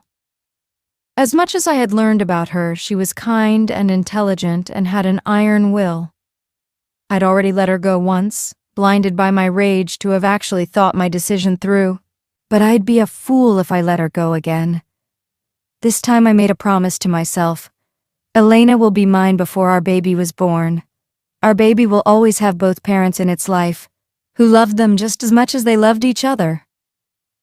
New encounters. Elena's POV. So, you're agreeing to move in with him? Risa asked as she demolished an entire cinnamon roll in one bite. I cringed, trying my best not to gag at her antics, and took a sip of my cappuccino. Apparently, my baby wants me to get fatter by the hour. I haven't decided on anything. Knight Tyson might be the CEO of one of the biggest textile companies in the country, but he'll need to try a lot harder if he wants me to move in with him. And it's not like he's doing all this out of love either, Risa said once she'd washed down her cinnamon roll with coffee. He's after the baby, the heir to his empire. I know that, and that's exactly why I don't trust him. I shook my head. First, he comes into the dressing room and pounces on me, trying to blackmail me into his bed, and then as soon as he learns about my pregnancy, he can't seem to stay away from me. What the hell is he really up to? Did you give him an answer yet? Risa wanted to know. I shook my head again. I told him I'll think about it for a few days. What he's offering are all material things. A bigger house, maids at my service, and luxury. What does he think I am? A gold digger?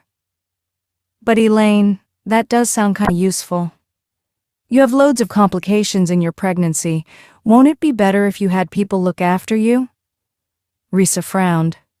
In fact, should you even be up and about at this hour? The sun's out and the temperature is pretty high today. Risa, I'm pregnant, not sick, I exasperated. The doctor has advised some light exercise and it's only the beginning of summer. The sun isn't going to melt me. You're right. Sorry. I was just worried about you. The traitor said in a whiny voice. I narrowed my eyes at her. What is it that you want? Why do you think I want something? Risa asked seriously, but she couldn't keep up her facade for much longer and ended up grinning like a fool. A date? Fuck no, I growled at her before remembering that I'm with a child and I shouldn't say such things, and I also noticed that people were staring at me. This time, I lowered my voice before I spoke to Risa. He's married. Dates and kisses are off the table. But... No buts. I don't want my brother anywhere near you. I glared at her. Don't get me wrong. Risa is my best friend, but she has an awful dating record. If we were famous, the media would have classified her as a gold digger and a slut, but in reality, she has trust issues and can't stay with a single partner for more than a week or two. And my brother is a one-man kind of woman, so he'd never encourage such behavior either. You're the worst, Risa whined, but gave up and took a big bite of her bagel. I shook my head as I took a sip of my coffee. Risa has some awesome genetic features. Unlike me, who'd had to work overtime at the gym to burn my baby fat, she naturally has a skinny body and has never visited a gym in her entire life. And also, she never gets fat no matter how much she eats, and that's one thing I envy about her. 20 minutes later, Risa and I were heading out the cafe to go back home when I bumped into someone on my way out. Sorry. I called out to her but stopped midway when I realized that she looked familiar. Hi, you're that girl from the hospital, right? Asked the woman with dark brown hair with metallic blue highlights at the ends and bright silver eyes. Yeah, Kara? I asked as I extended my hand. Karina, she corrected as she shook my hand. I never got your name. I'm Elena, I told her with a smile and pointed to Risa. And this is my friend, Risa. Hi, Risa, nice to meet you, Karina smiled. And this is my husband, Emmanuel Millar. She pointed to a tall man beside her with medium-built brown hair and brown eyes. But as soon as I met his eyes, something about him felt completely off. Although why I felt that way was a complete surprise. He wasn't one of those creepy people who eyed other women at his wife's back, but something in his gaze just told me that he was hiding his true self behind a well-placed mask. It's a pleasure to meet you. Emmanuel extended his hand to me, and as I smiled and placed my hand in his, an unpleasant shiver ran down my spine. Likewise, I said without changing my expression. It was nice meeting you, Karina, but I'm afraid we're in a hurry. Maybe we can catch up later? Sure. Give me your number so we can keep in touch? She asked. Sure. Risa and I rushed out, and all the way I got this nagging feeling in my head that I had seen him before somewhere. But where, I couldn't quite remember. He had a face that was very familiar, like those people who gave you the next-door neighbor kind of vibes. But I knew him, or I had seen him somewhere. But where? However, I simply shrugged and decided to not give it any more thought, because I had plenty of other problems at the moment. Who was she? Risa asked once we were inside a cab, driving towards my apartment. We have the same doctor, I told her. She's pregnant too, and we met at the clinic. I didn't think we'd meet again, though. And her husband? Did you meet him before? Risa asked suspiciously. No. Why? I frowned. It's just that... Risa looked thoughtful, like she was debating how to answer. The guy kinda gives me the creeps. I looked at Risa with wide eyes. So it wasn't just MW being paranoid. Me too, I told Risa. Karina seemed like a nice woman, no doubt about that. In fact, I quite enjoy her company, but Emmanuel doesn't seem like a nice guy. And I have absolutely no idea why I feel that way when I have no theory to back it up. Who knows what this encounter meant, but I wish I never have to encounter him again. Improvements and then... Night's POV. 4 days later, I was back at Elena's doorstep, carnations, this time in pink, and a box of dark chocolates in hand, hoping that this time I'll be able to make some progress with her. Night, come in. Elena opened the door without hesitation. You didn't tell me you... Shit! I dropped the baggage I was holding and rushed to her side. How did you get hurt? When was this? Why haven't you called someone? The doctor. We're going there right now. Goodness night, what's wrong with you? She pushed me back hard enough that I stumbled over the box I'd dropped and nearly landed on my ass. What's going on? But my heart was at the pit of my stomach and terror had taken me in a chokehold. The only thing I could do was point my fingers in the direction of her forehead and cheek that was covered in a dark red liquid. How could she not be feeling any pain? Her entire face was covered in blood.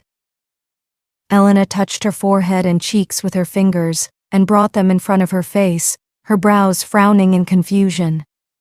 Her eyes widened when she saw the blood, and then she burst out laughing. I stood there flabbergasted, staring at her like she'd gone completely nuts while she stood there laughing uncontrollably. Is this a pregnancy thing? Women usually get mood swings during their pregnancy, don't they? Is she going to realize her pain and start crying soon? But nothing of the sort happened, and Elaine kept on giggling while clutching her stomach, and that's when I noticed that she was wearing a worn-out off-white t-shirt that was stained with several other colors, including red, and when I brought my own fingers closer to my face, which had a slight tint of red on in from when I'd tuffed her face and took a small sniff, I too began laughing. Turns out it wasn't blood at all, it was paint. Oh my God! Elaine wiped away tears from the corner of her eyes. If you'd only seen your face. Well, what was I supposed to do? I saw half your face covered with some dark red liquid stuff, and any normal person would have assumed it was blood, I defended. Fair enough, come in. She moved out of the way as I picked up the flowers and the box of chocolates and entered the house. Wow, it smells like cinnamon in here.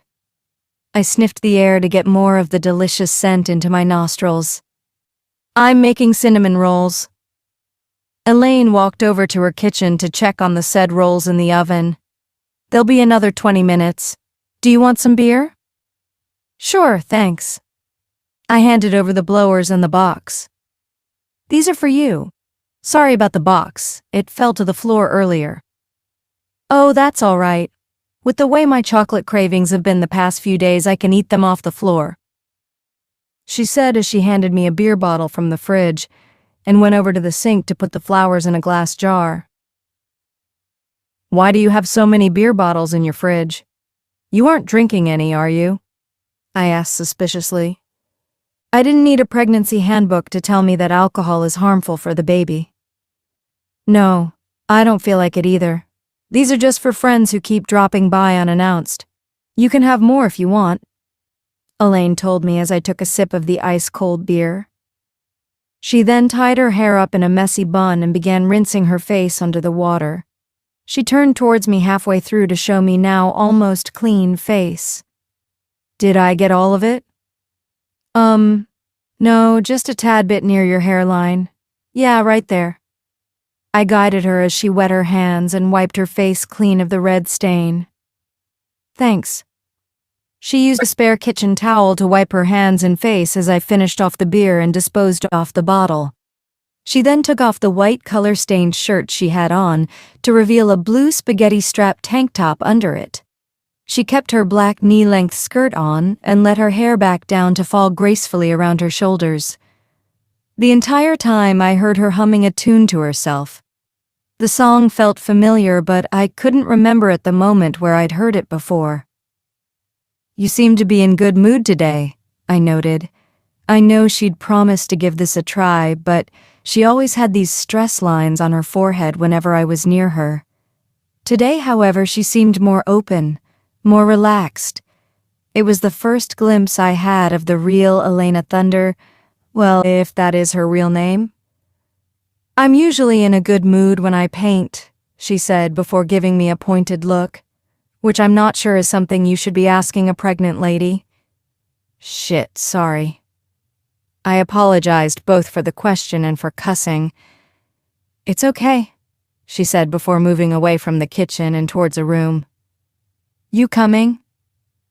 Where to? I asked as I followed behind her. My studio.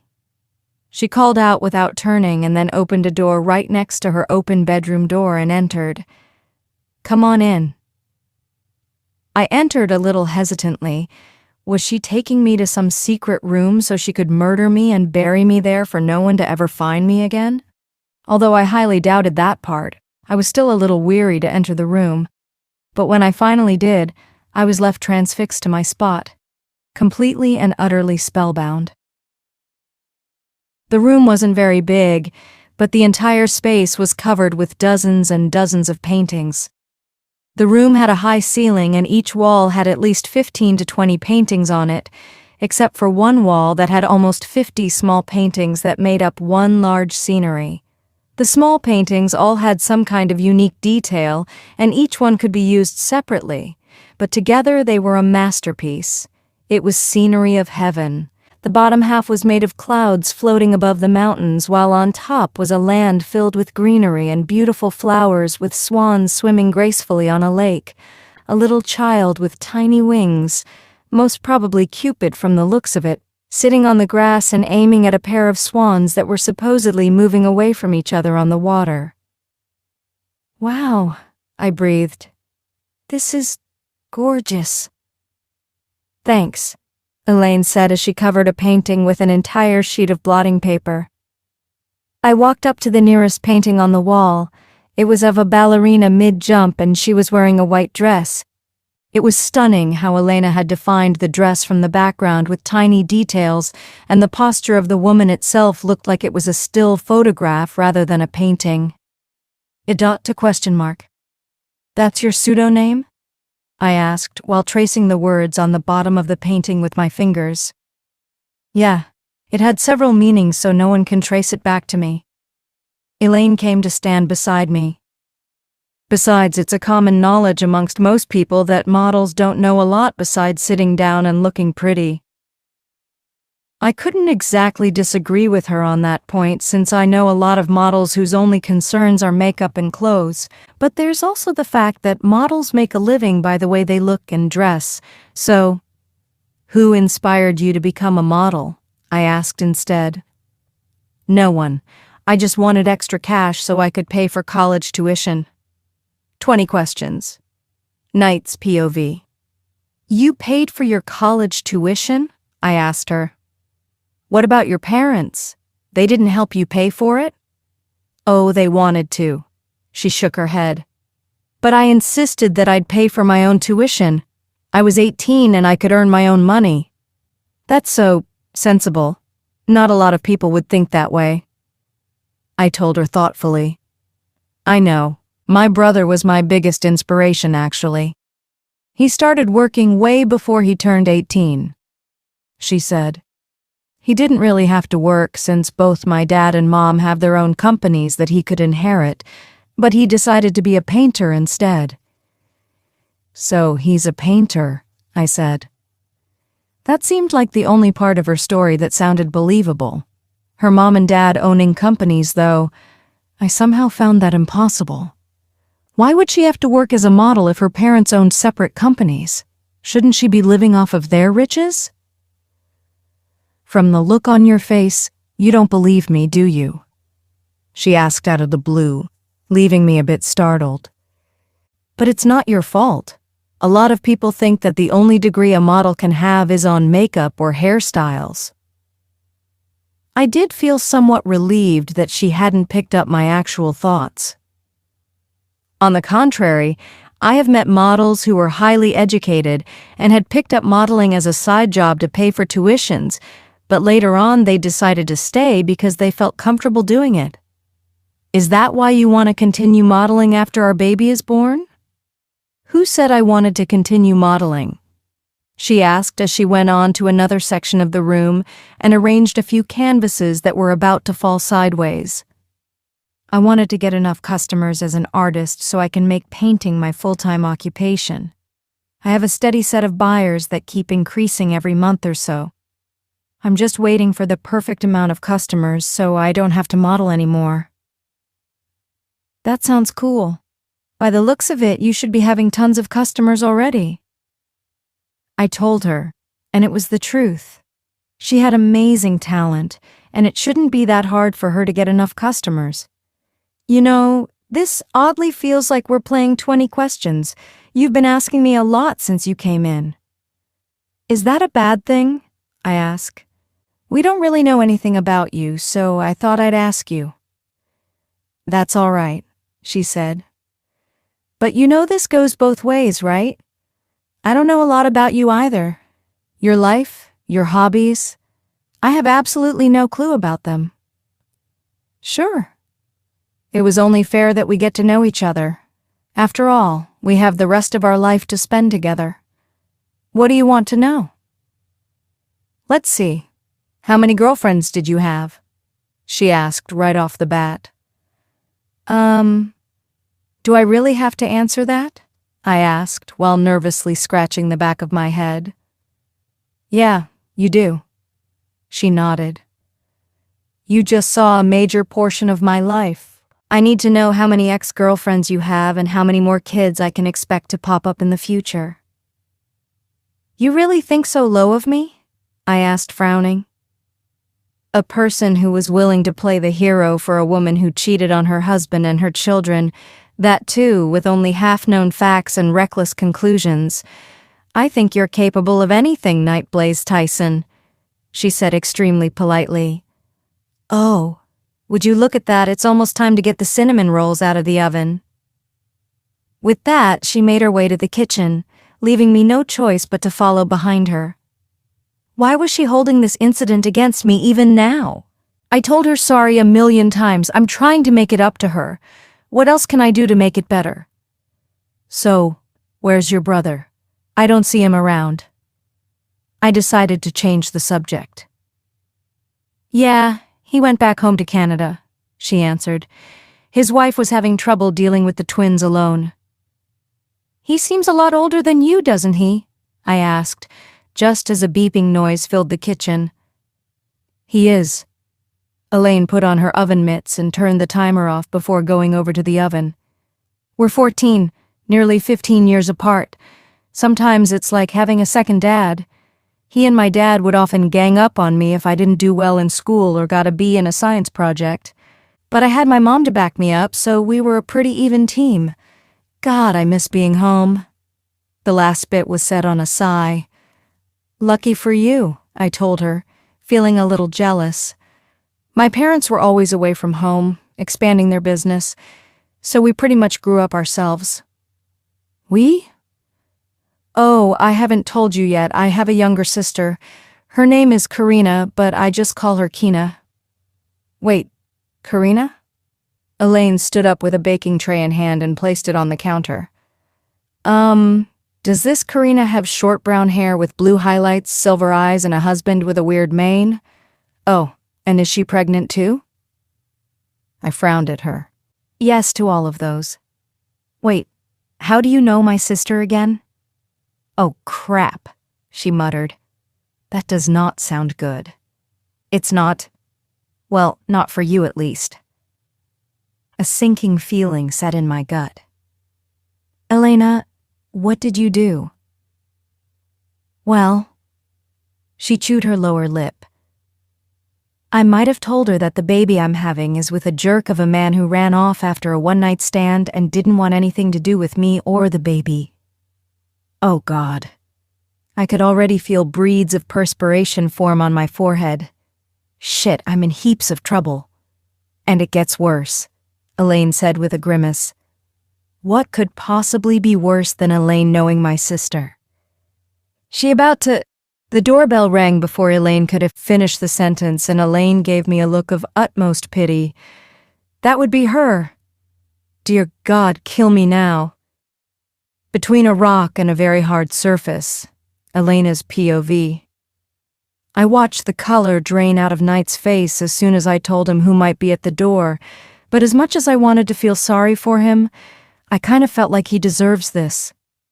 Oh, who am I kidding? He definitely deserves this and so much more.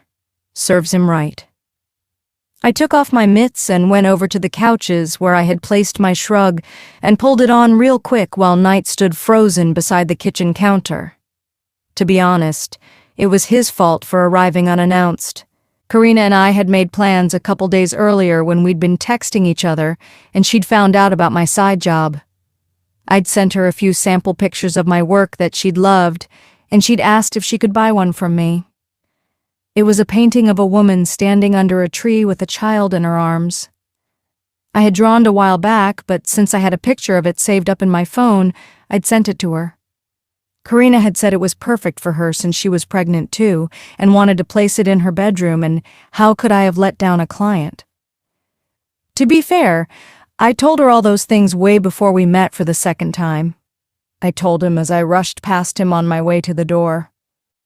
Okay, Knight said in a small voice, and I was pretty sure he was hatching plans in his brain on how to face his sister's wrath when she finds out the truth, or how to make excuses and get the hell out of here. I wouldn't blame him for that. I'd be doing the same if I were him. Karina?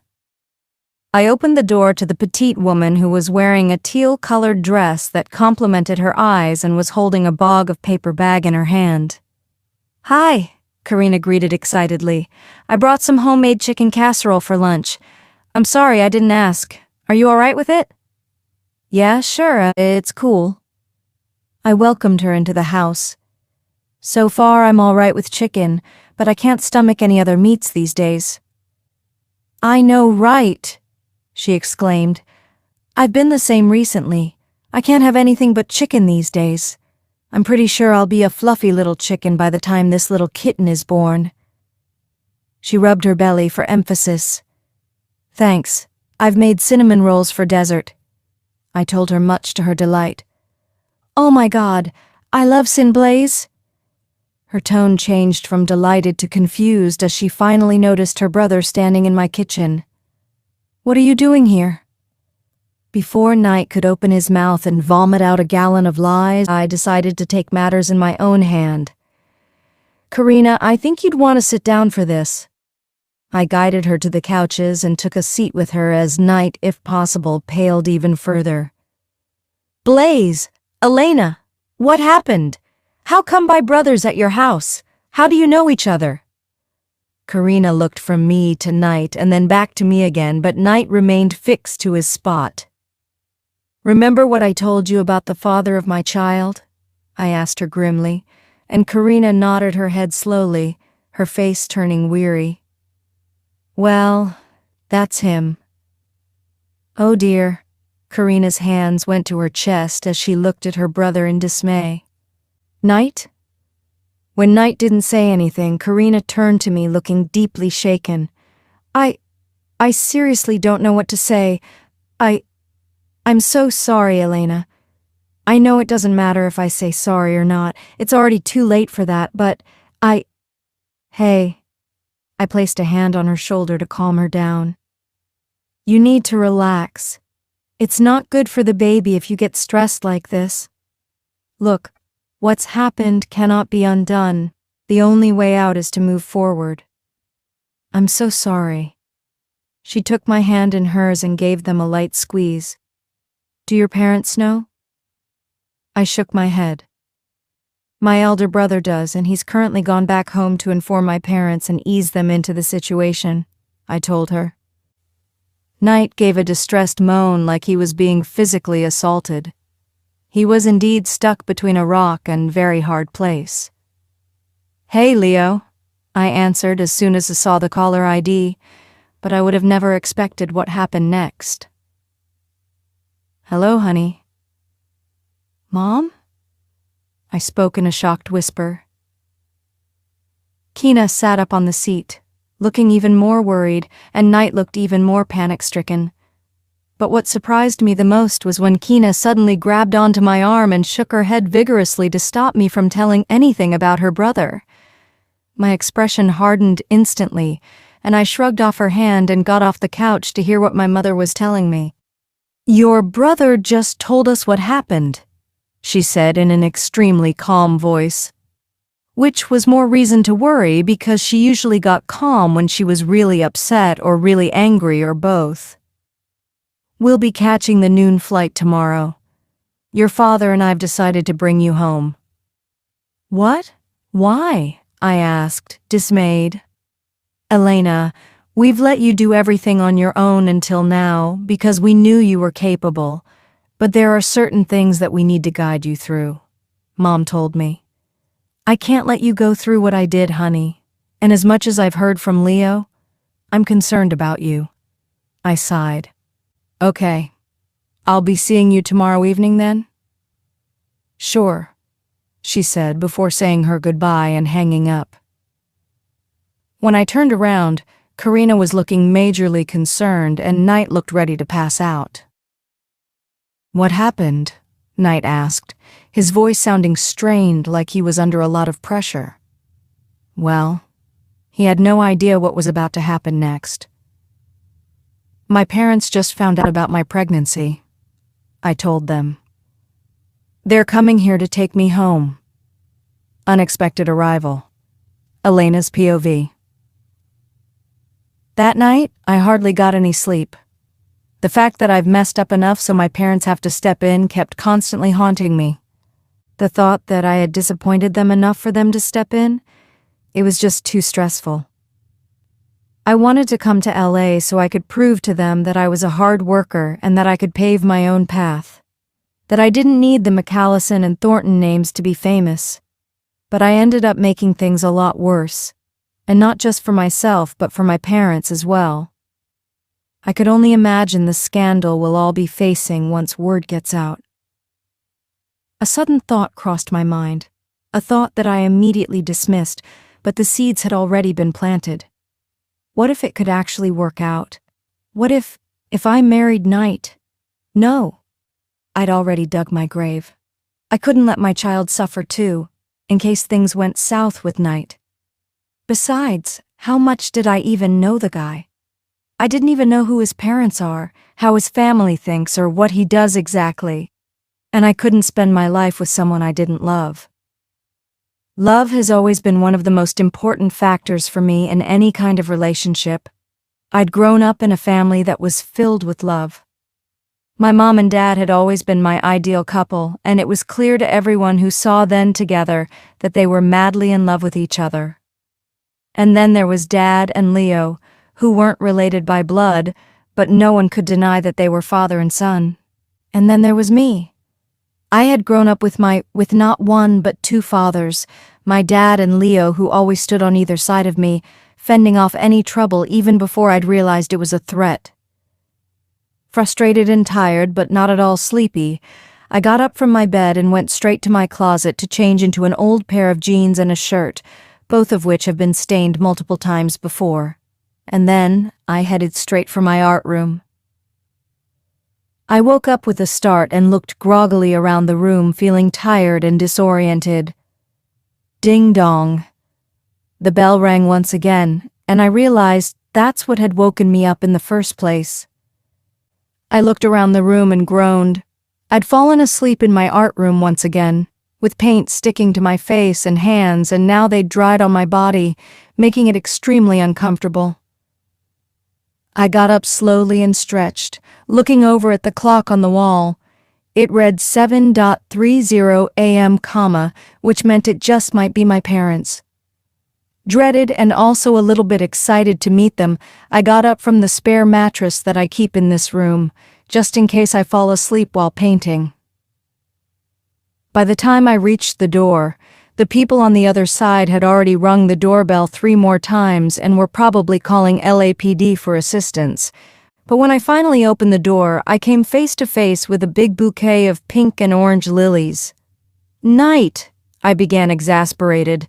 "This really isn't a good time for you to show up. My parents are coming, and I don't want you messing things up before I have a chance to talk to them." I was so mad that I went to slam the door shut in his face, but when I heard the voice behind the lilies, I froze in shock. "And here I thought you'd just melt at the sight of the lilies, just like you always did." I stood unmoving, with my mouth gaping open for a good few minutes until the man finally poked his head out from behind the flowers and gave me his famous dimpled smile I'd known growing up.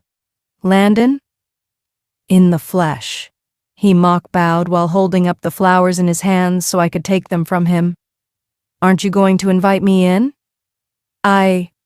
Of course." Regaining my composure as fast as I could, I took the flowers from him and moved out of the way so he could enter. "Please, have a seat while I go change." Landon spun on his heels to catch my hand before I could slip away. He turned me to face him, his big gray eyes taking in every inch of my face, lingering on my lips a little longer than appropriate before a big smile spread on his face, turning him from handsome to devastating. "Honey, if that were tomato sauce, I'd have licked it up right away," he said jokingly, but it still made my heart flutter. I had known Landon Hemingway since I was 12 and he was 15. Landon had jet black hair and beautiful gray eyes and was built like an athlete. There was no denying that he was handsome, and sometimes he used that charm to his full advantage. He used to be the bad boy of his high school, the same school that Leo used to teach before he became famous. Landon used to be Leo's favorite student because, despite his rash behavior, Landon was extremely skilled at designing and color selection, which is why he now worked as the head designer of McAllison Fashions, and he's also my first everything. First crush, first love, first kiss, first time, first heartbreak. But that chapter of our lives has been over for the past 3 years when he became actively involved with Mom's company. I don't know why I was overreacting about it now. Must be the pregnancy, or the fact that I still felt attracted towards him even after he cheated on me. "What's on your mind, Elaine?" Landon stroked my cheek lightly, and it brought back a rush of memories. "I can see your mind ticking, but you've learned to hide your thoughts well." I closed my eyes and shook my head, and Landon instantly let go. "I'll be right back, Landon. I just need to shower and change," I told him after I'd taken a step backward. "There's beer in the fridge. Have some while I get ready." Landon let me walk all the way to my bedroom door before he spoke, and it made me want to run as far away from him as humanly possible and throw a massive tantrum at the same time. "You can't run forever, Elaine. We have unfinished business between us, and I'm not going anywhere until we've had a thorough discussion about it." Unfinished business. Elena's POV. I squeezed my eyes shut and leaned my head against the door as soon as I entered my room and shut the door behind me. God, just when I thought my life was full of drama. But why was he here and not my parents? I sighed and rubbed at my temples, only then realizing that the bouquet of lilies was still in my hand. Shit! I went over to my nightstand and picked out an empty vase before going into the bathroom to fill it up and place the flowers in it. They were beautiful, no doubt, but what surprised me was that Landon had remembered that they were my favorite flowers. Deciding that there was no point denying the inevitable, I quickly took a nice warm shower to wash off all the paint, and then dried and dressed in a white full-sleeve dress that reached my knees and decided to let my hair dry naturally. I didn't bother putting on any makeup because Landon has known me from a time when I didn't need to wear them, and also because I like to let my skin breathe so that it didn't get rough and filled with acne during a show. Dabbing on some soothing moisturizer and combing my hair a bit, I exited my room to find Landon at the stovetop, making some pancakes. He was busy flipping the pancakes in a non-stick pan while whistling to himself softly, the tune old yet familiar. As expected, he couldn't stand still for even 2 seconds. "What are you doing?" I asked as he was plating the last of the pancakes. Startled, Landon turned to me with a grin, and no matter how mad I was at him, it was hard not to smile back at him. "Making you pancakes with eggs and bananas," he said as he brought the plates to the dining table. "Super healthy and piping hot. Come and get them before they get cold." It was just like old times again, him being super cheeky while trying to impress me when my family wasn't around and me being the blushy, innocent teen. It's also hard to believe that he's the same person who had also broken my heart. And just like before, Landon was quick to notice the change in my expression. "You're not getting any answers until you sit and have breakfast, Elaine. It's not healthy for the baby." My eyes widened. "You know?" "Yes." His tone was dead serious. "And it's taking me a hell of a lot of willpower not to hunt down the bastard and tear him limb by limb. Sit down, Elena." I instantly wanted to remind him that I wasn't a kid that he could boss around but a grown-up woman, but as soon as I saw the murder in his eyes, I knew it was a bad idea.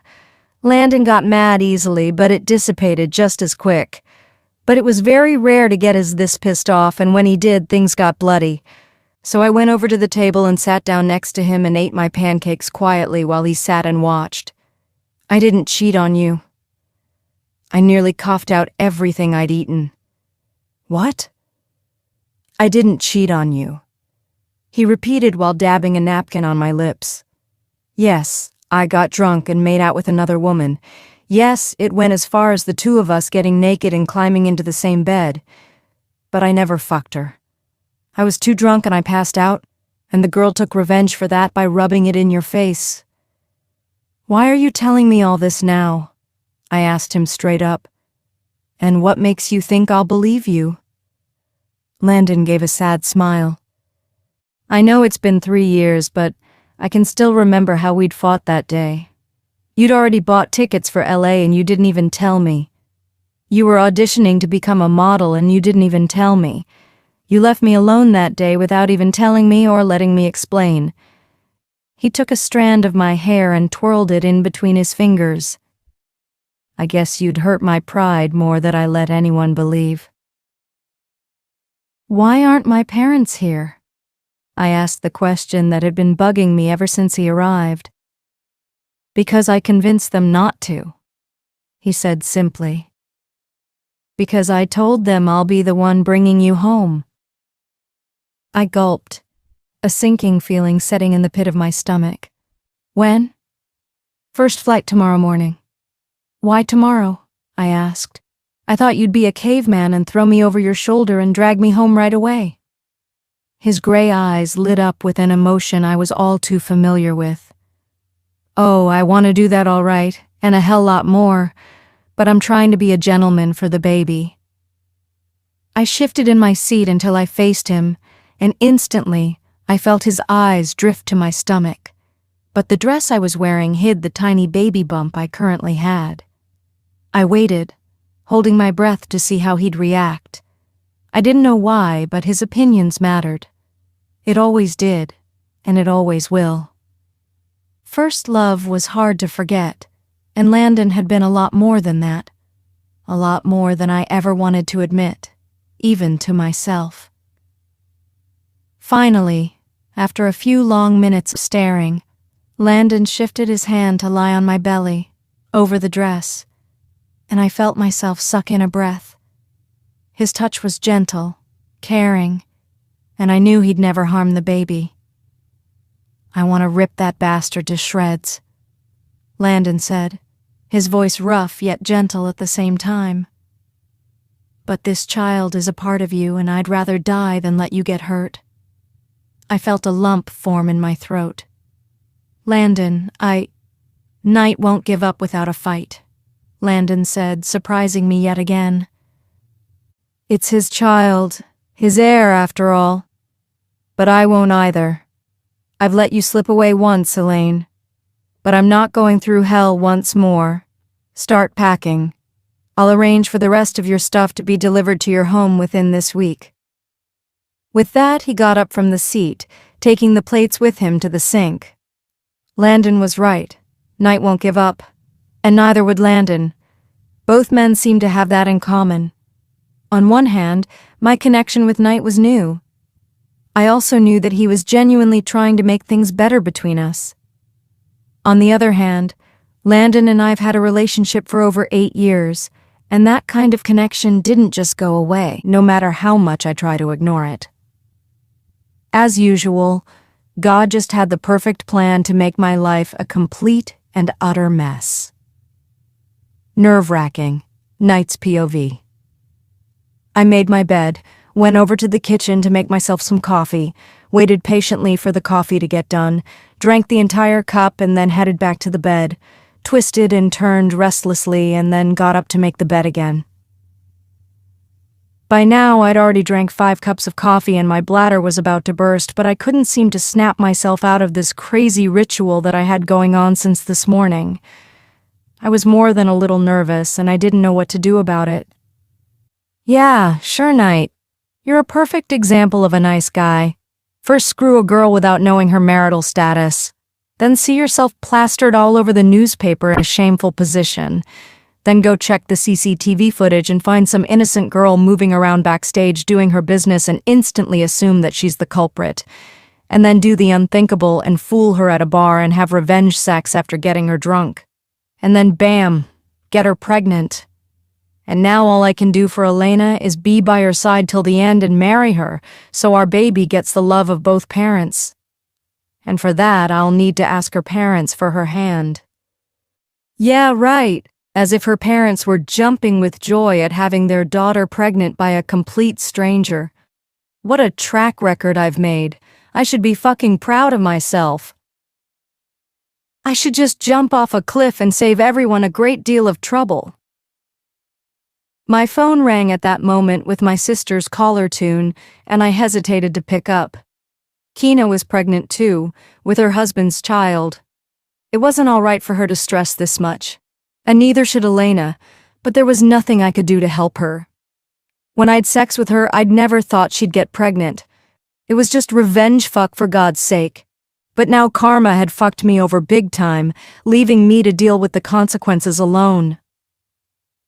Don't get me wrong. I don't regret that Elena and I are having a baby. I'm thrilled to become a father, and I'm glad that Elena is its mother, but I just wish the consequences had been different. Deciding to answer the phone, I picked it up before the line went dead. "Hey, Keena." "Where on earth were you?" she exclaimed.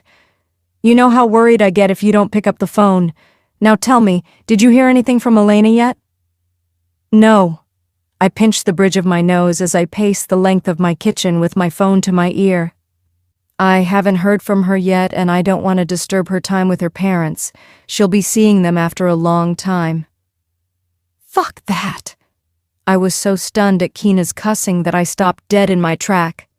"Call her and find out if her parents are dragging her back home. Now!" "Keena," I told her calmly, "I can't do that. And even if they are dragging her back home, it's not like I have any excuse to stop her." "Yes, you do. It's your baby. That child is your heir to the entire Tyson Industries. Think practically for once," Keena snapped. "If you don't have any excuse to stop her, then make one. Tell her parents you're madly in love with their daughter or something." "Karina," I cut her off mid-rant, my voice sharp. "Don't ever ask me to do that, ever again. I know you're the one who took care of me my entire childhood when Mom and Dad were too busy building an empire. I take advice from you on company matters because you're a 30% shareholder, but I will not take advice from you on my personal matters." With that, I hung up the phone. Keena wasn't a bad person. She always wants what's best for me, but sometimes she loses track of what's wrong and what's right. When we'd been just children, Keena had always been my shield, whether it was fighting off bullies or taking care of me when I'd fallen ill. For a long time, she'd controlled what went on in my life, from my friends to what clothes I wore on a daily basis, and I didn't have any complaints about the way she'd raised me. But even now, she sometimes forgets that I'm no longer a child, that I no longer need her to fight my demons. I'm hoping that she'll divert her attention from me once her own baby is born, and I can't wait for that day to come. I regret speaking so rudely to her, and I will apologize to her once I've got my own nerves sorted, but for the time being, I'll need to keep my head straight and think about the situation Elena and I are in. If you don't have any excuse to stop her, then make one. Tell her parents you're madly in love with their daughter. Keena's words rang in my ears once again, but I shook the thought out of my mind before it could take root. I've already caused Elena a lot of trouble. She hadn't expected to get pregnant, not at this age when she'd just started to build her career. I can't just go and dump on another burden on her shoulder. No matter how much I wanted her, I knew the attraction was physical. It might never even turn to love. The bell rang at that instant, distracting me from my thoughts and the coffee machine.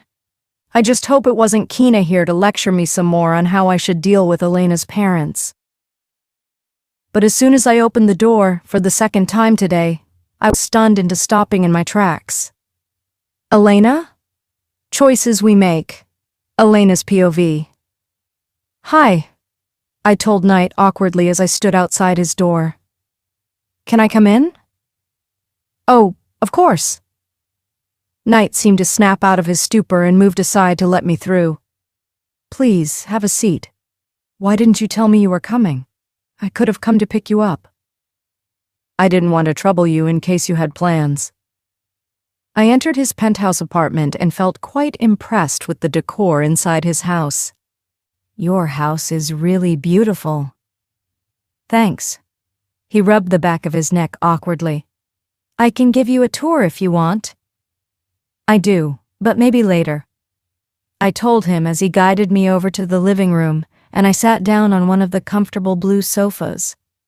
I was starting to get a lot tired lately.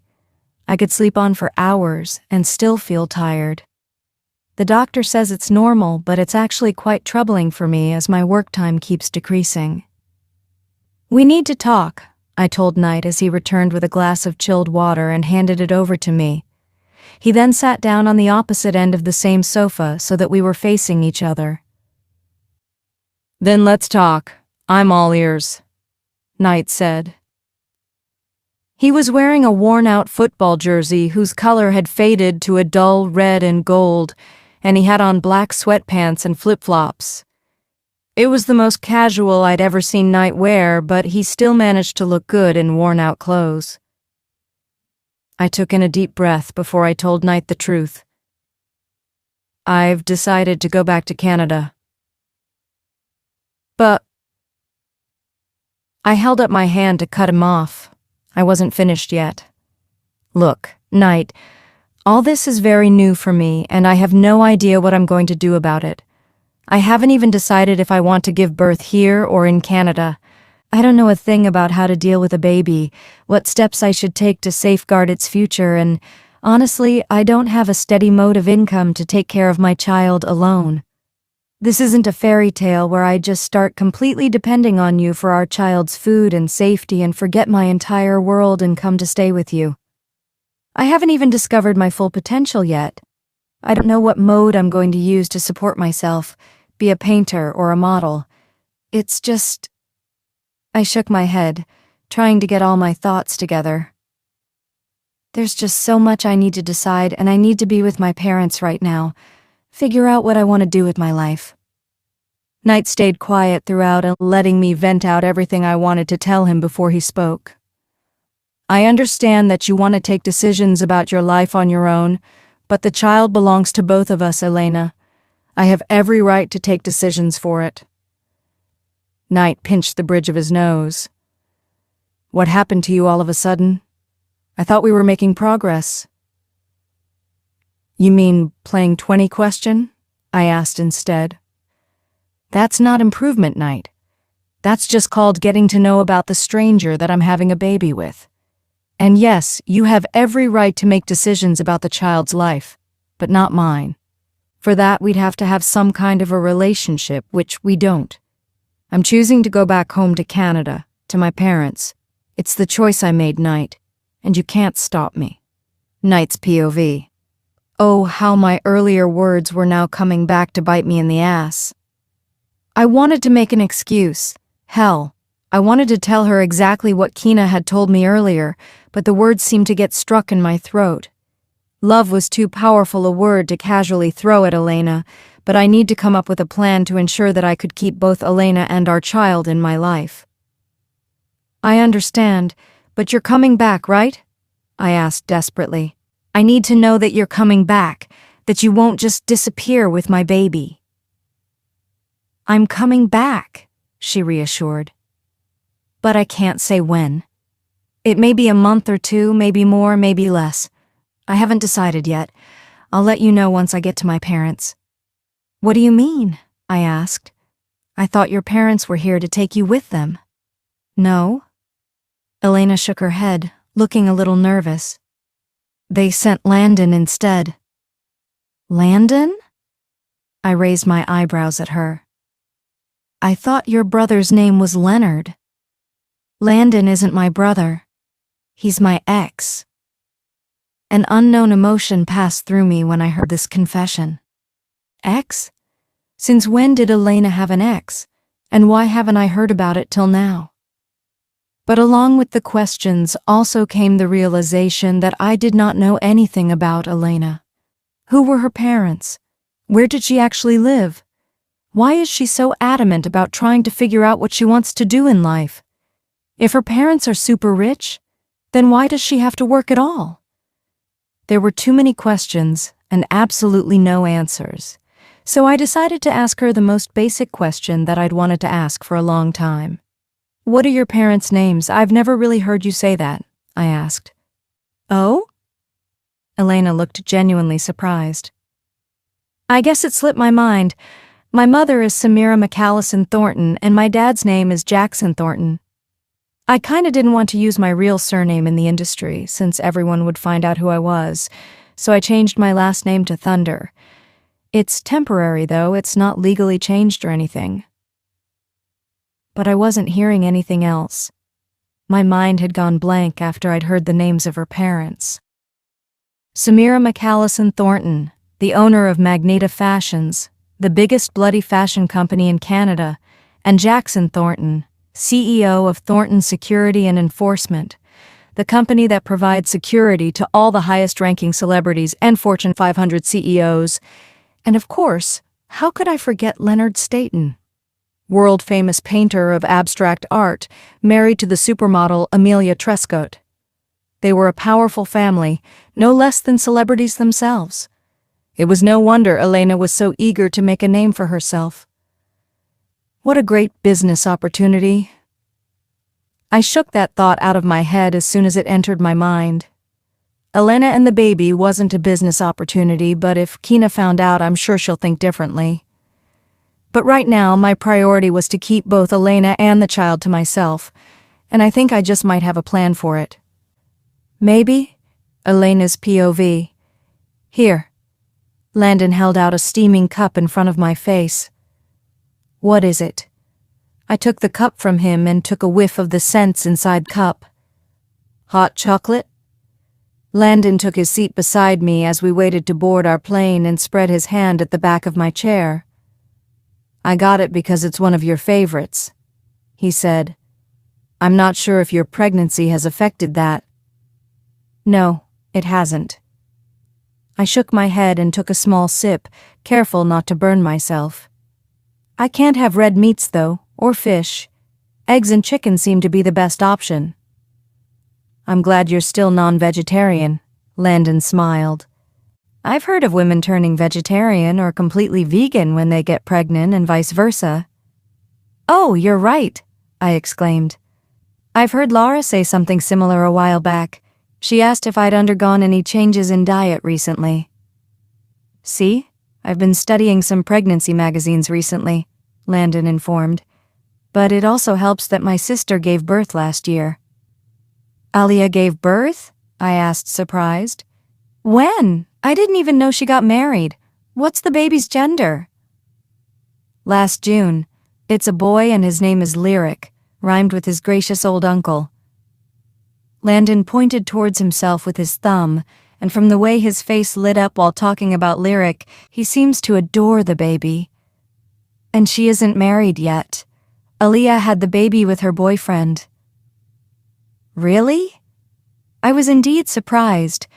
I didn't think Alia would have a baby so soon. She was only a year older than me, which means that she too had her baby at 23. And who's this boyfriend? Is she still with Oscar? Yep, Landon replied, popping the pea. And they're showing no signs of getting married even though they've been together for almost 5 years now. But I guess if that's what works for them, then I'll have to be fine with it too. I found myself smiling despite the grumpiness to his tone. Landon was always overprotective of his little sister, so he'd been very much against their relationship when Alia had introduced Oscar to her family. And it hadn't helped that Oscar had been a tattoo artist whose own body had been a work of art with tattoos covering every uncovered inch of his body. It had been a year before I'd left home, and Landon had been torn between being civil in front of his parents and wanting to rip Oscar to shreds.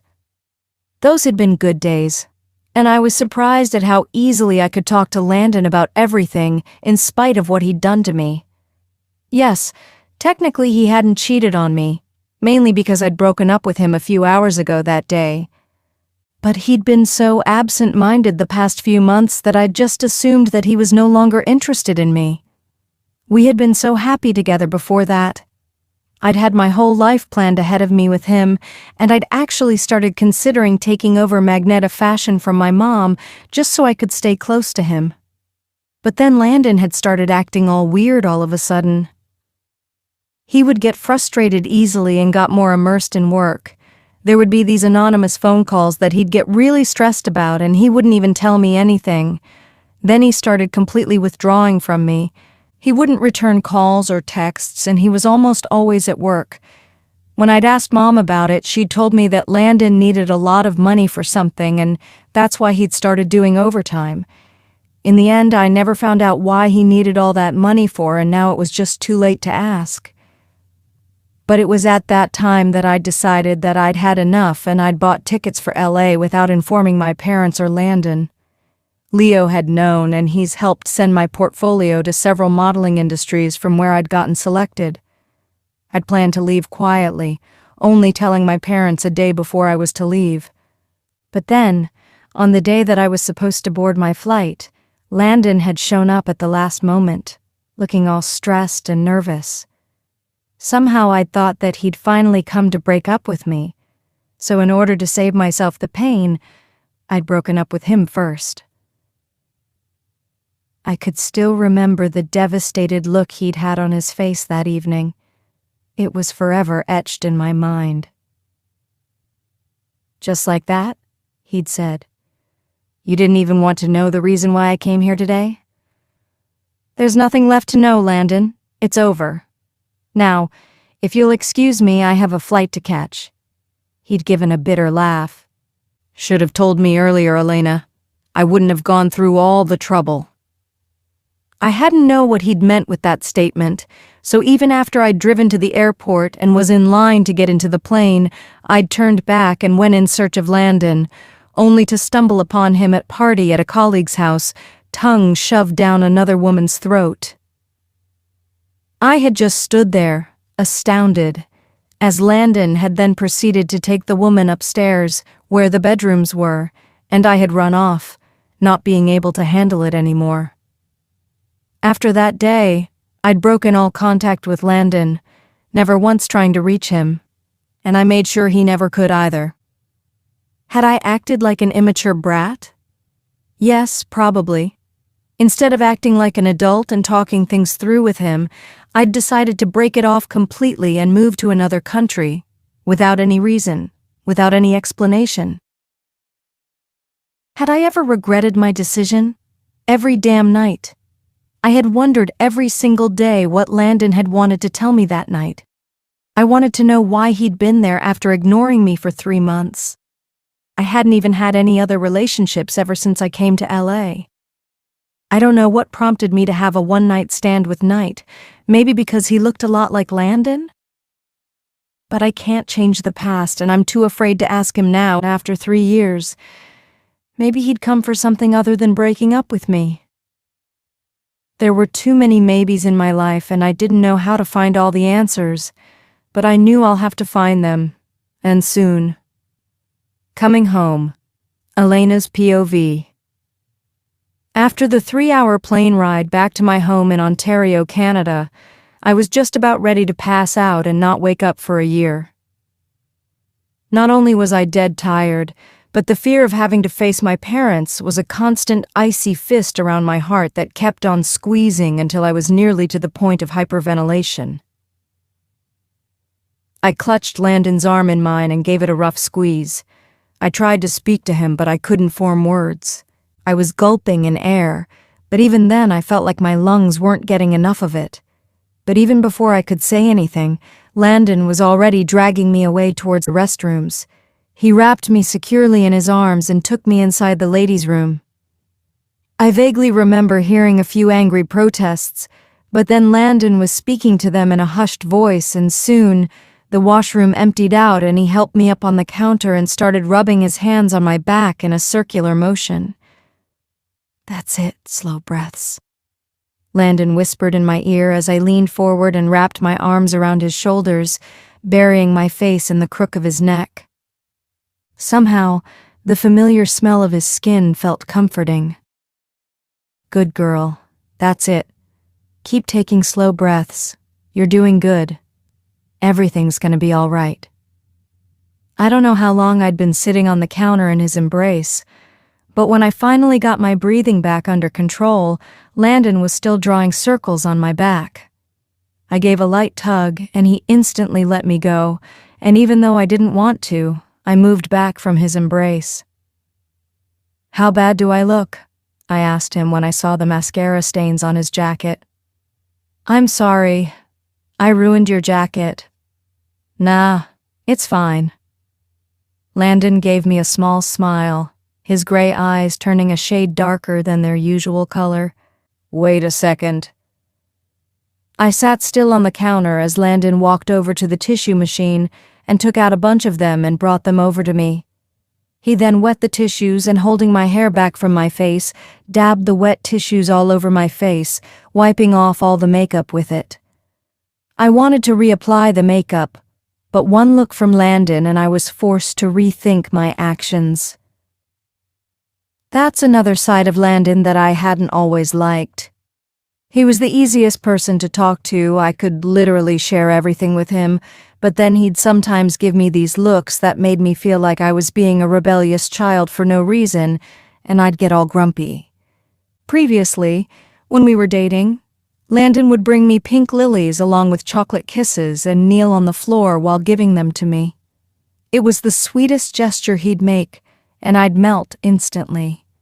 He had no idea how much I'd missed those sweet little gestures over the course of the 3 years that I haven't seen or heard from him. Landon threw the used tissues into the trash and used his handkerchief to wipe my face dry. "There, much better. How are you feeling?" Like I've been hit by an 18-wheeler. I groaned and wiped at my eyes with both my hands. "Can we just stay here for the rest of our lives?" I think the airport security might have a problem with that. I could hear the smile in his voice. It was also then that I realized that I had said "way" instead of "I." But I'd already said what I'd said, and there were no taking back words once they were out of the mouth. "Elena," Landon touched my shoulders and gave them a light squeeze. "They're your parents. They will always love you no matter what happens." "But..." "No buts." He gave me a stern look. "Samira and Jackson have been worried sick about you.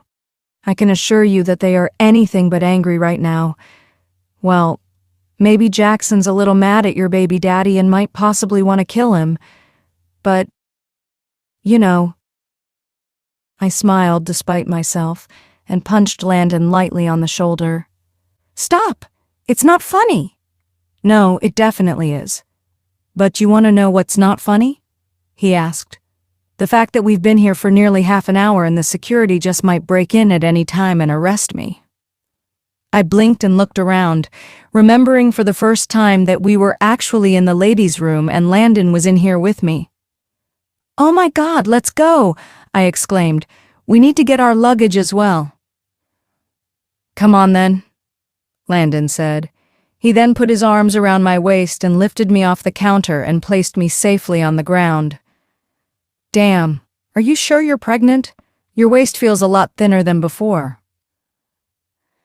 And that was when another thought hit me. "Landon, my baby!" My hands instinctively went to my stomach and I clutched it for dear life, afraid that I might have done some serious damage to the baby. "It's gonna be all right, Elena. The baby is fine." Landon placed his hand on top of mine and rubbed them soothingly. "Your baby's probably a bit scared right now, but it's strong, just like its mom. I'm sure it's going to be all right." I looked up at Landon sharply, and in that moment I knew that he'd remembered about the baby while I was having a panic attack, and that was why he'd gotten me alone in here to calm me down, even risking getting arrested himself. "Thank you," I whispered.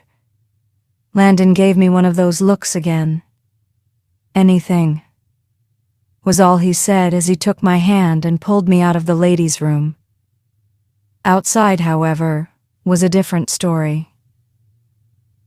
There was a huge queue right outside the door, and everyone heaved a sigh of relief as soon as we came out and then rushed inside as we moved out of the way. All but 2 women remained behind, smiling at Landon. One of them was a tall blonde woman in a gray pantsuit, and another was an African American with dark caramel skin and black corkscrew curls, and she was wearing a teal-colored short dress. "Thank you for holding the fort, ladies." Landon gave a small bow and smiled widely at the women. "Oh, no worries," the dark-skinned women spoke. "I'm just glad your girl's doing all right. Take good care of her." The blonde woman smiled, and then both of them went their separate ways. "Take care," Landon called after them and turned to me as his smile disappeared. "What?" "What did you tell them, Landon?" I glared at him. "Well, you were having a panic attack, and the only safe place I could take you to seemed to be the women's washroom, so I took you there. But when those women asked what was wrong, I told them my girlfriend was having a panic attack and that she was pregnant and needed help," he explained. I think it would have been a little difficult to explain our entire backstory to them at that point. I sighed and rubbed at my temples. I understand. Let's get our luggage and go home. Once again, I didn't realize what I had said until I'd already said it. I looked up at Landon to see that he was smiling down at me gently, some of his dark hair falling onto his forehead, making him look like the younger version of himself, the boy I'd fallen in love with. He gave my shoulders a little squeeze as he wrapped his arm around me. "Let's go home," he said. But little did we know that a storm was just waiting around the horizon, ready to spread its destructive claws all over our lives and blow everything away in its wake. Meet the parents, Elena's POV. It's only been 3 years since I left home, but when I saw the familiar gates of the mansion approaching from a distance, I was immediately swarmed with memories of my childhood days.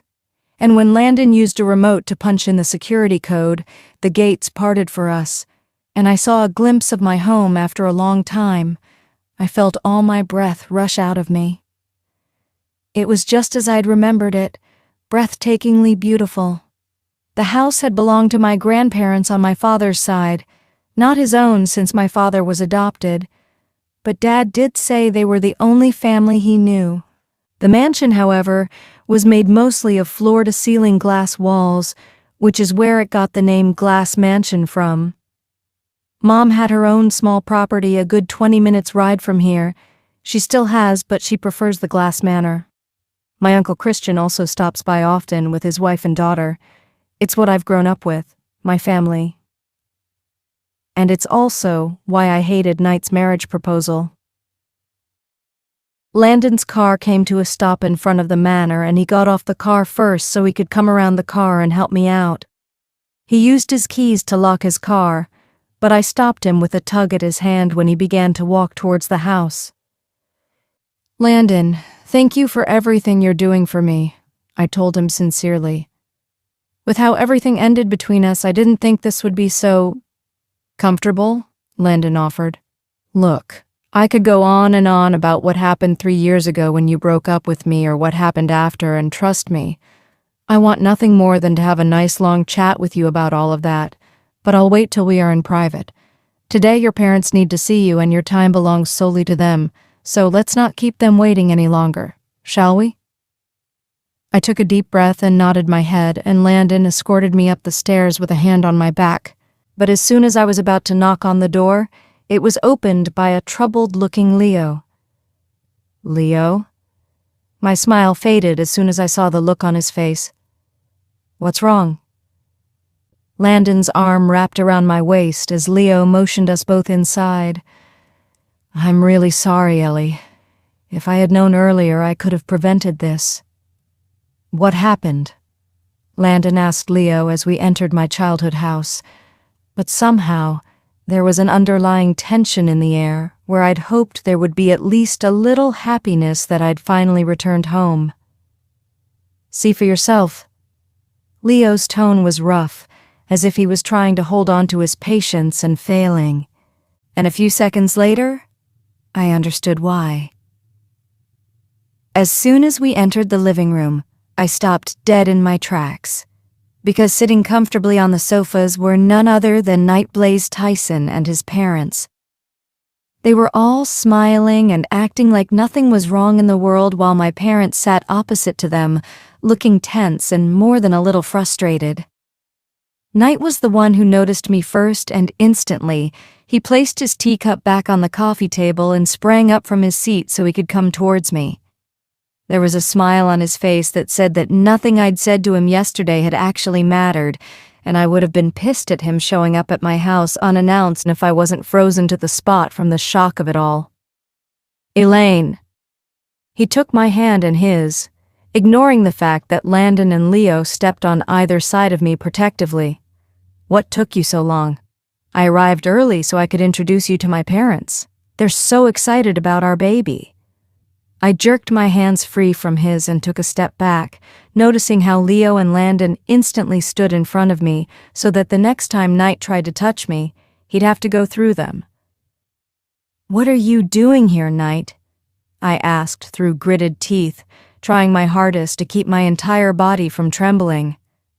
I felt sick, and even though I didn't want to, a small tremor shook my body.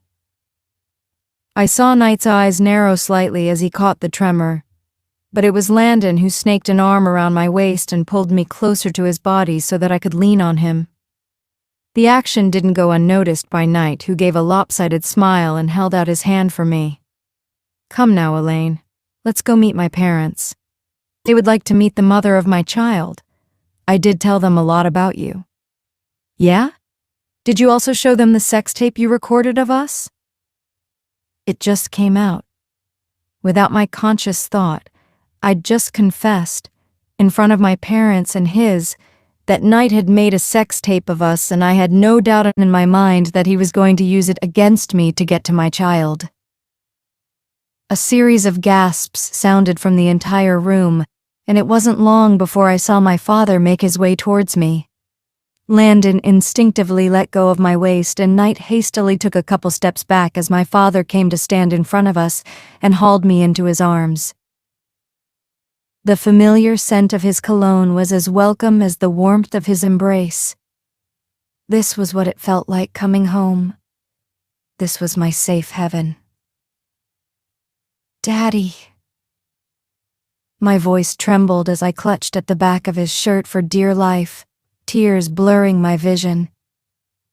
"I'm here, baby girl," my dad told me while running his hands soothingly up and down my back. "Tell us what happened. I can't help you unless you do."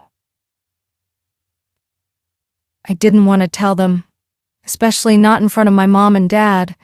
I didn't want to admit that I had made such a stupid mistake, but I knew that Dad was right. I had to tell them what had really happened for them to understand the situation I was in. So I took a deep, steadying breath and told them everything. From meeting Knight at the club, to finding out about the recorder the next morning, and then finding out about my pregnancy and everything that followed. When I was done narrating, I found Knight and his parents with their heads bowed to the floor, while my parents along with Leo and Landon looked ready to murder someone. "Landon," my father said in a voice so quiet that I knew he was holding on to his temper with teeth gritting control. "Take Elena and go. I'll contact you soon." "Yes," Landon agreed at once. "Daddy?" I looked up into my dad's electric blue eyes and gasped at the tightly controlled anger in them. "It's all right, baby girl." He gave me a tight smile before releasing me with a tender kiss on the forehead. "You go with Landon. I'll see you soon. Come on, Elaine, let's go." And then Landon was pulling me out of the house and towards his car, leaving everyone else inside. But just as Landon had settled me in and started the car, we saw Knight run out of the house and get into a black sedan that I hadn't noticed was parked outside the house. "Shit," Landon cussed. "The bastard is planning on following us." "What are we going to do?" I asked as my heart slammed into my chest. Why? Why doesn't he understand that I needed time? Why is he following me so relentlessly? I need time to think, to breather.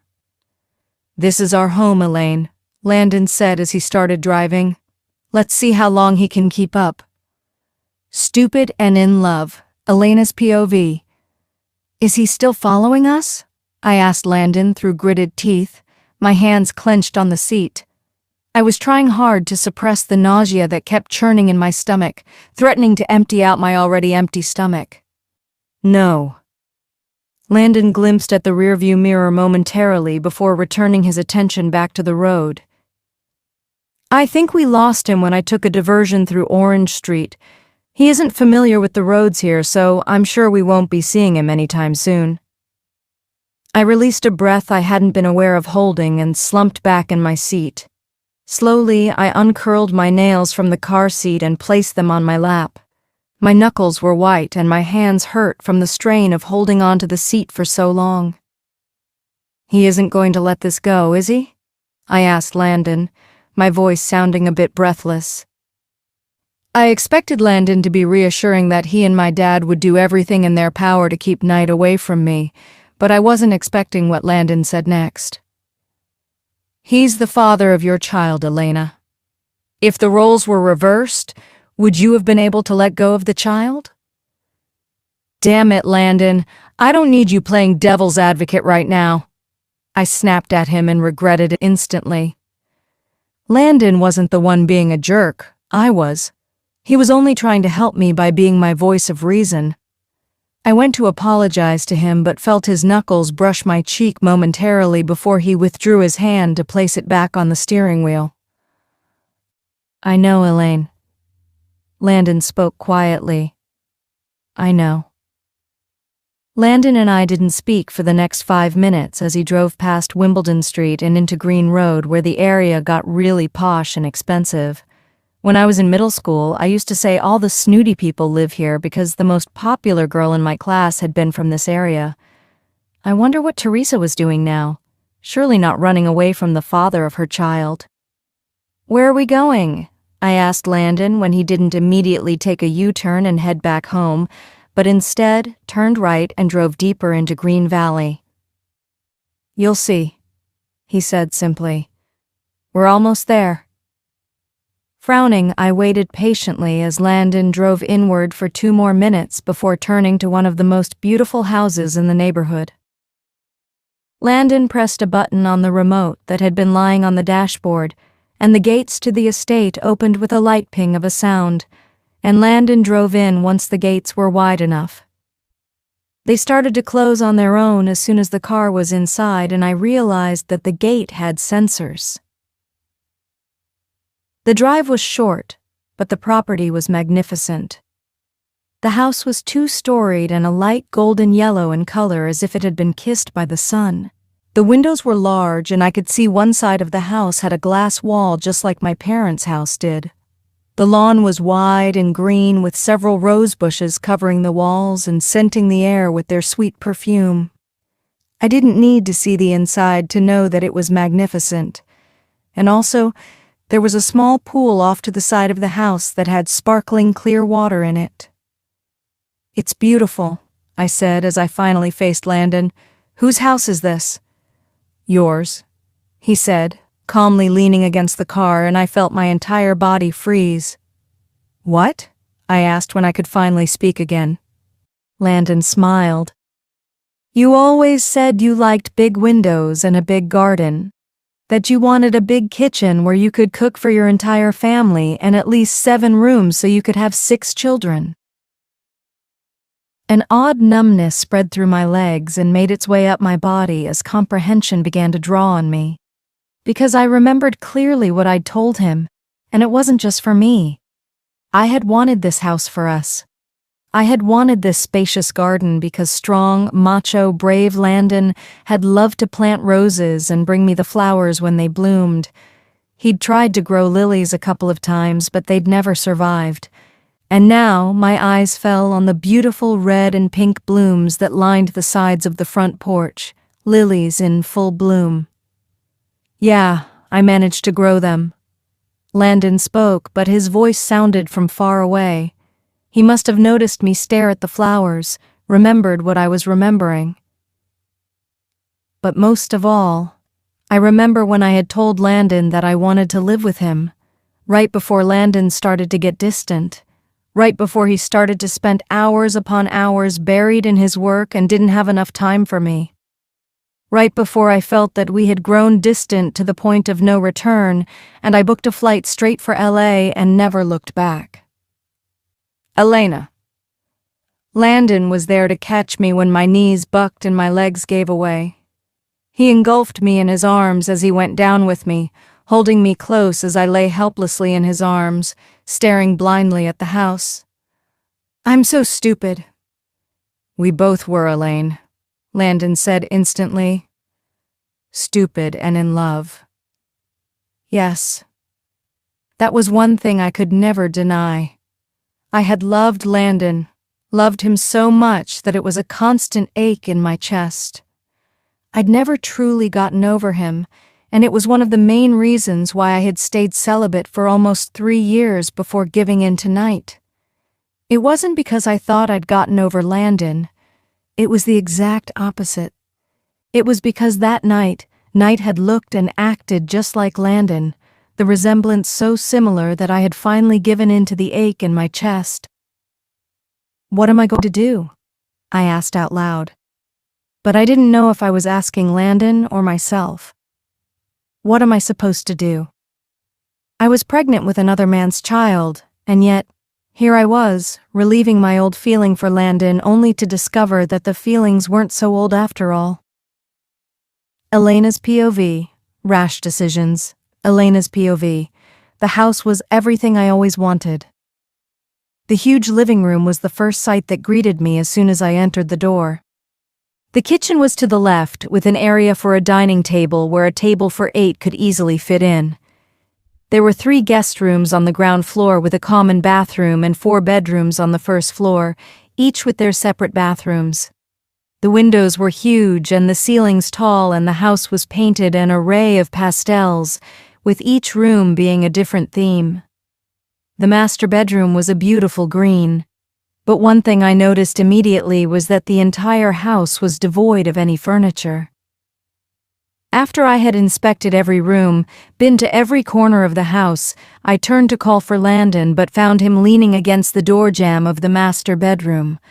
When he saw me looking at him, he straightened and came to stand in front of me. There were so many emotions that crossed his eyes as I looked up into them, but they passed by so quickly that I couldn't read any of them. "Do you like it?" he asked, his voice a bit hoarse. "This is perfect," I told Landon, and watched as a smile lit up his eyes. "But why didn't you furnish it?" "This house was meant for us," Landon told me frankly, "so it felt unfair to furnish it without you." I looked away as he mentioned us. "Landon, I don't think there is Annis anymore." "But can't we start over?" he asked desperately, turning me to face him. "Can't we forget the past and start afresh?" "How can I forget that you cheated on me, Landon?" I asked him directly, because there was no point in beating around the bush anymore. "We didn't speak to each other for over 2 months. I didn't even know what was going on in your head. Now I can understand that you wanted to surprise me with this house, so you were working extra to earn money. But for a teenager, I had felt so betrayed that you would just give up on us without any explanation. I didn't have anyone to reassure me that everything would be fine. That's why I decided to leave. And you came back just when I was moving out and we had that big argument. But instead of waiting on me or following me or even trying to contact me, you went to your friend's party, got drunk, and took a girl to your room. I realized my mistake when I was about to board the plane, but it was already too late. You were half undressed when I found the 2 of you. It doesn't matter what happened next, Landon, but you did cheat on me. I told you I never slept with her." Landon gave me a little shake. "How can I make you believe me?" "I do believe you, Landon." I removed his hands from my shoulders and stepped back. "And that's exactly the problem." "Believing in me?" he asked incredulously. "No," I shook my head. "The fact that our entire relationship was a car crash waiting to happen. It was filled with rash decisions right from the start. The whole forbidden fruit is sweeter phase is what brought us together. We were both out of each other's leagues right from the start, and we found that exciting, thrilling to go behind everyone's backs and fall in love with each other. And then we stopped communicating, and you didn't even think once to reassure me. Yes, I made the first rash decision on wanting to leave everything behind, but then you made the rash decision of cheating on me the very same day. You didn't even wait for a week or even 1 day. How many women had you been with since, Landon? Can you even ask me that question when you're the one pregnant with someone else's child?" Landon's eyes were ice cold when he asked me this. Yes, I can. Because in these last 3 years, Knight is the only person I had been with, and that too only once. I gave him a humorless laugh. "And the fact that you're asking clarification from me is another reason why we shouldn't be together again."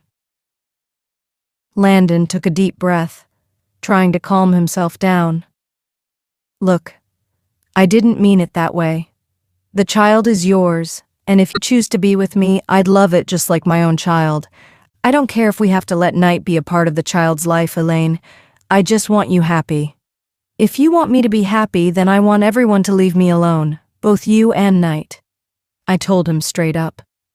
Right now, I need time to think. I need time to breathe, and I can't do that with both of you breathing down my neck asking me to choose. You want me to choose?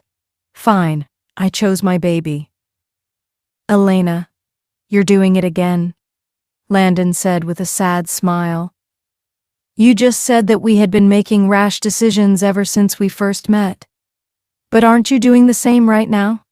Making another rash decision? Yes, he was right.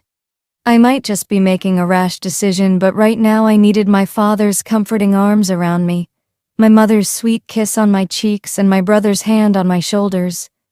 I needed them to tell me that everything was going to be okay. At this moment, I wanted to scream at the gods for being so cruel to both me and Landon, for taking away 3 precious years from us. I wanted to scream at Night for getting me pregnant because he wanted revenge. I wanted to tear into myself for feeling anything for Night at all. I wanted to curse myself for having feelings for both men, Landon and Night, but mostly I wanted to cry until there was nothing left to cry about. Maybe it was because I was pregnant and my hormones were all over the place. But mostly, I needed to accept the fact that I was pregnant, that I was having a baby, a living, breathing baby. What do I want? Elena's POV. Landon and I didn't talk as he drove me back home. Thankfully, Night and his family had gone by the time we returned. I hadn't wanted to, but Landon had forced me to have some dinner along the way by reminding me that even though I didn't want to, but my baby needed sustenance. However, when I reached home, my mother was the only one there to welcome us. "Mom?" I asked, peeking around her to look inside the house. "Where is everyone else?" "On a little sleepover at your uncle's," my mom told me. "I figured we should have a girls' night since we haven't had one in so long."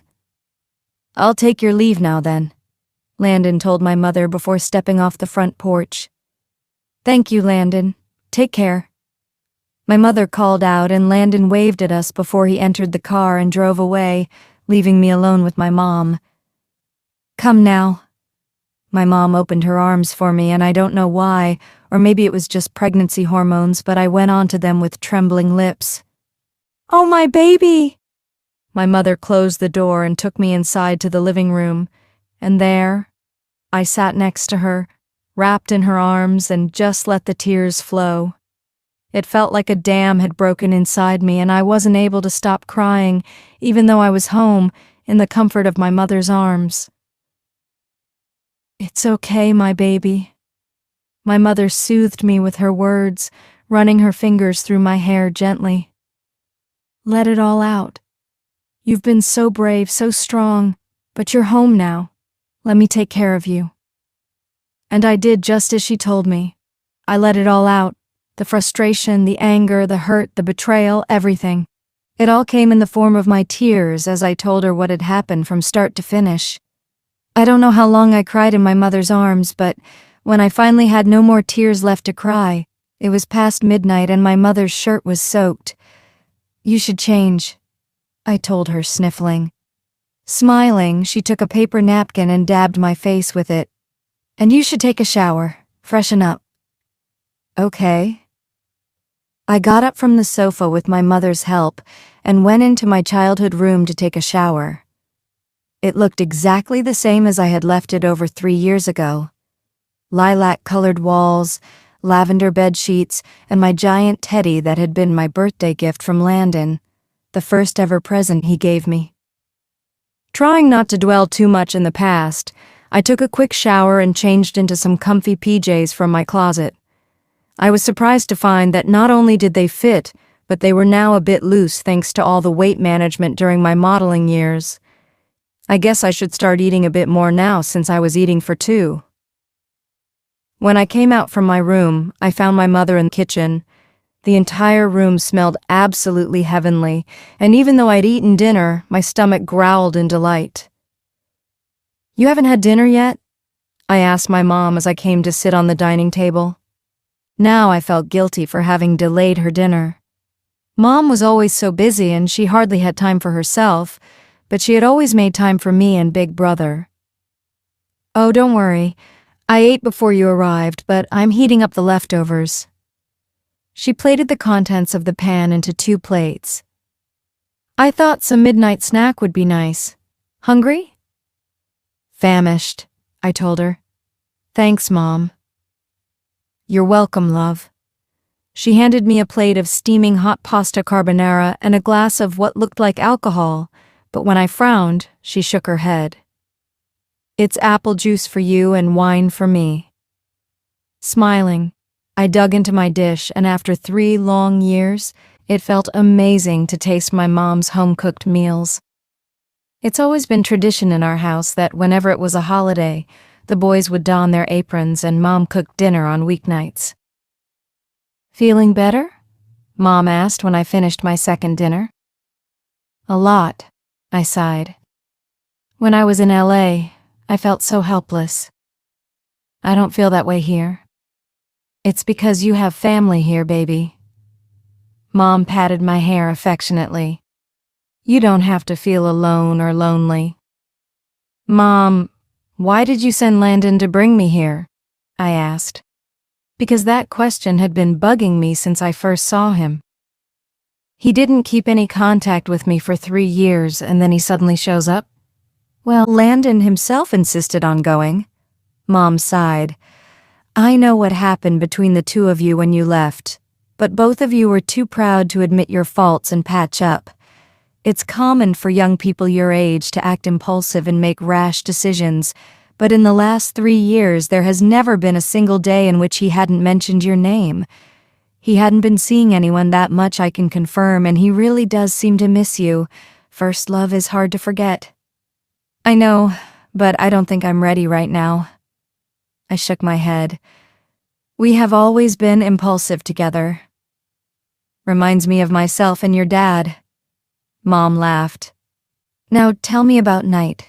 Do you have feelings for him? I don't. I shook my head instantly. Maybe we can be friends in the long term, but his reasons for wanting to marry me all of a sudden isn't all that appealing. Our entire relationship started with a lie. That I can understand, but I think you should talk to him. Mom told me, taking my hand in hers. Communication can solve a lot of problems. Which him exactly are you referring to here? I raised my eyebrows at her. Both, actually. Mom gave me a sheepish smile. But I think you should talk to Knight first in case he ends up doing something stupid once again. I'll meet up with him tomorrow. The sooner I got this done, the better for everyone. Good, Mom told me. Now let's get some rest. You have a big day ahead of you. Can I sleep with you? On your bed? I asked, pleading with puppy dog eyes. When I was younger, I would always crawl between my mom and dad, on their bed, whenever I had a bad dream or when I got bullied at school. Today, with my mom, I was feeling like that 8-year-old girl again, who was tired from a long day and who had been run over emotionally multiple times. Of course, honey, you don't have to ask, my mom said with a smile. And that smile stayed with me the entire night as I slept in my parents' bed, wrapped up in the love and comfort of my mother's arms. Coming horrors. Elena's POV. I'm sorry for the other day. Knight apologized. He had his hands on his lap and his face drawn in harsh lines. He had bags under his eyes, indicating that he hadn't been sleeping well. Why did you do it? I tilted my head to the side, studying him.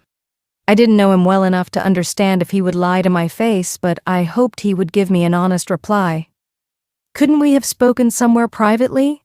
He asked finally, loosening his tie as he looked around at all the people inside the restaurant. I had purposely chosen a public setting because I was pregnant and my hormones were everywhere. I'm pretty sure anyone to persuade me to buy a grenade right now and I wouldn't even blink. and I needed to keep my head straight. Plus, two of my father's guards were sitting on a table at the front of the restaurant from where they would be far enough for privacy and close enough so that Knight couldn't do anything stupid. I'm fine just where we are. I shrugged. I don't want to make any rash or impulsive decisions, and the setting helps. You seem to have changed, he observed. No? I shook my head. I'm the same old Elena, but I no longer feel helpless. I know what I want now, and I have my family behind me. I don't want to lose you, Elena. Knight told me after some thought. When I found out you were leaving, I felt like I was about to lose everything important to me. So I acted rashly and told my parents that my girlfriend was pregnant and that I wanted to marry her. I brought them here to get permission for marriage. Did you tell them the truth afterwards? I raised my eyebrows at him. Yes. He winced. They weren't very happy about it. I could have guessed. Do you really not feel anything about me? Knight asked curiously, leaning forward in his chair so that only I could hear his voice. We are having a child together, and we have so much chemistry. I feel it every time I kiss you. I sighed, thinking of the best way to explain to him, but I realized there was no easy way. Have you deleted the sex tape? Don't say it like that. Then what should I call it, Knight? I gave a humorless laugh. Blackmail material? Because that was the basis of our relationship. A revenge tape you filmed without my consent that I can drag you to court for. Elena. Knight visibly paled. We can resolve this differently. I was 23, living in a foreign country, earning a living and minding my own shit. I told him harshly. You didn't even ask me if I was actually the one who took the photo of you with a married woman. You didn't even hire professionals or ask the detectives or police. To be very honest, I wouldn't have minded if the cops had come knocking on my door. I would have actually preferred it. But instead, you took everything in your own hands and filmed a sex tape of us. Of me. And yes, Knight, I did feel something when I was with you. It's called lust. It was the reason why I broke my 3-year-long celibacy to sleep with you. I thought it would be a new start. How wrong was I, right? To have just stupidly walked right into your trap. I would rather choose an honest man who respects me than someone who is as irrational as you just because I felt sparks. Knight stared at me for a long time, boring holes into my skull with his eyes. To be honest, if I hadn't had that conversation with my mother last night, I would have never had this courage today. My mother helped me understand myself, and she also helped me realize that no matter how old a child gets, they will always need their parents. Is it because of him, Landon? His voice was harsh when speaking Landon's name, and it made me want to take a sledgehammer to his head. Have you lost your mind? I asked him incredulously. Did you not hear anything I told you just now? I want to know. He swallowed. If Landon didn't come back into your life, would I have had a chance? Even if Landon didn't come back, there was never a chance between you and me, I told him firmly. This isn't a competition between you and Landon. If we had met under different circumstances, maybe then we would have worked out. If you would have just asked me if I had leaked a picture, then maybe we could have cleared our misunderstandings. But it's too late for that. But you're pregnant with my child. He shook his head. I cannot let my child grow up without a father. You can visit your child anytime or apply for co-parenting, but don't make this child an excuse to ruin not 1 but 3 lives, Knight, I snapped. I'm enough for my child, and I will go to court if you keep this shit up. I don't need a man's help or name to raise my child. Knight. Both of us turned to find a man walking towards us hurriedly. He had short brown hair and brown eyes and had an average build. He was also on the shorter side, about 5 feet 8 inches or so. He looked familiar, but I couldn't quite place a name to the face. Emmanuel, what are you doing here? Knight asked, standing up from his chair, and I was finally able to remember him. Emmanuel Millar, Keena's husband. I had almost completely forgotten about him until now. Knight, you need to see this. Emmanuel was panting when he handed Knight the tablet he had in his hand. There was an urgency in his voice that gave me the feeling that something was very, very wrong. What is it? Knight took the tablet from him with a frown, but as soon as he saw whatever was on the screen, his face visibly paled. I don't know how this happened, but what should we do now? Emmanuel asked him, looking like he was about to have a panic attack. I didn't quite understand what was going on, not until Knight looked at me helplessly and handed me the tablet. I took it from him with a frown, but as soon as I saw the screen, my entire world came crashing down all around me. Because it was a picture of me and Knight, inside my apartment, on my bed, kissing while we were half naked. It was the video that Knight had filmed of us, the sex tape, and the news headline wrote, Knight Tyson in another scandal with another model. Click the link to watch the entire video. Who and why? Elena's POV. It's not the entire video. Knight's voice was shaking with nervousness, just like the hands that held the tablet. I almost collapsed in relief, and if I wasn't already sitting down, I would have fallen to the floor. After we had seen the news, for a few moments, it had felt like my life might over. But thankfully, Knight had acted quick and contacted the website director and told them to take the degrading news down immediately or he would be suing the company for a few millions. The company had taken down the post and deleted all files immediately, but I was afraid it wasn't going to end here. Within the 2-hour time frame that it had been on the internet, several people would have saved up the document or at least taken screenshots, and it would be those rumors that would circulate the internet for a long time to come. Landon had called me a few minutes later, telling me that he was at my father's security company, and they were shutting down all media accounts that were circulating the video or any news of it. Knight and I then got into his car to head over to my dad's company to get more details and find out about the culprit. It was then that Knight had mastered up the courage to look into the video to see exactly how much of it had been posted on the internet, while I waited patiently beside him, keeping my fingers crossed and trying my hardest to prevent a panic attack. How much? I asked hesitantly, not sure I wanted to know the answer. I was trembling on the inside, but I tried to keep my voice as steady as I could. Cuts off right as we were taking off each other's clothes. Knight told me hesitantly, rubbing his temples with his fingers. He was sweating and adjusting his tie constantly, even though the air condition was blasting on high. I, on the other, felt my hands and legs go cold and numb. We reached my father's security company exactly 12 minutes later. I knew the time because I had been counting each and every second. Both Leo and Landon were waiting for us at the front door, their faces grim but determined. Leo engulfed me in his embrace as soon as I got out of the car, and I felt that this was exactly what I needed to stop myself from collapsing. It'll be all right, Leo told me, holding me tight in his arms. We'll do everything to find the culprit and we'll give them a lesson they'll never forget. I simply nodded as tears welled up in my eyes, my hands clutching the jacket he was wearing. My eyes locked with Landon's temporarily, and he gave me a nod, telling me he was beside me no matter what. Come on, Leo told us as we pulled away, but he still had an arm around my shoulders. Let's go to the control room.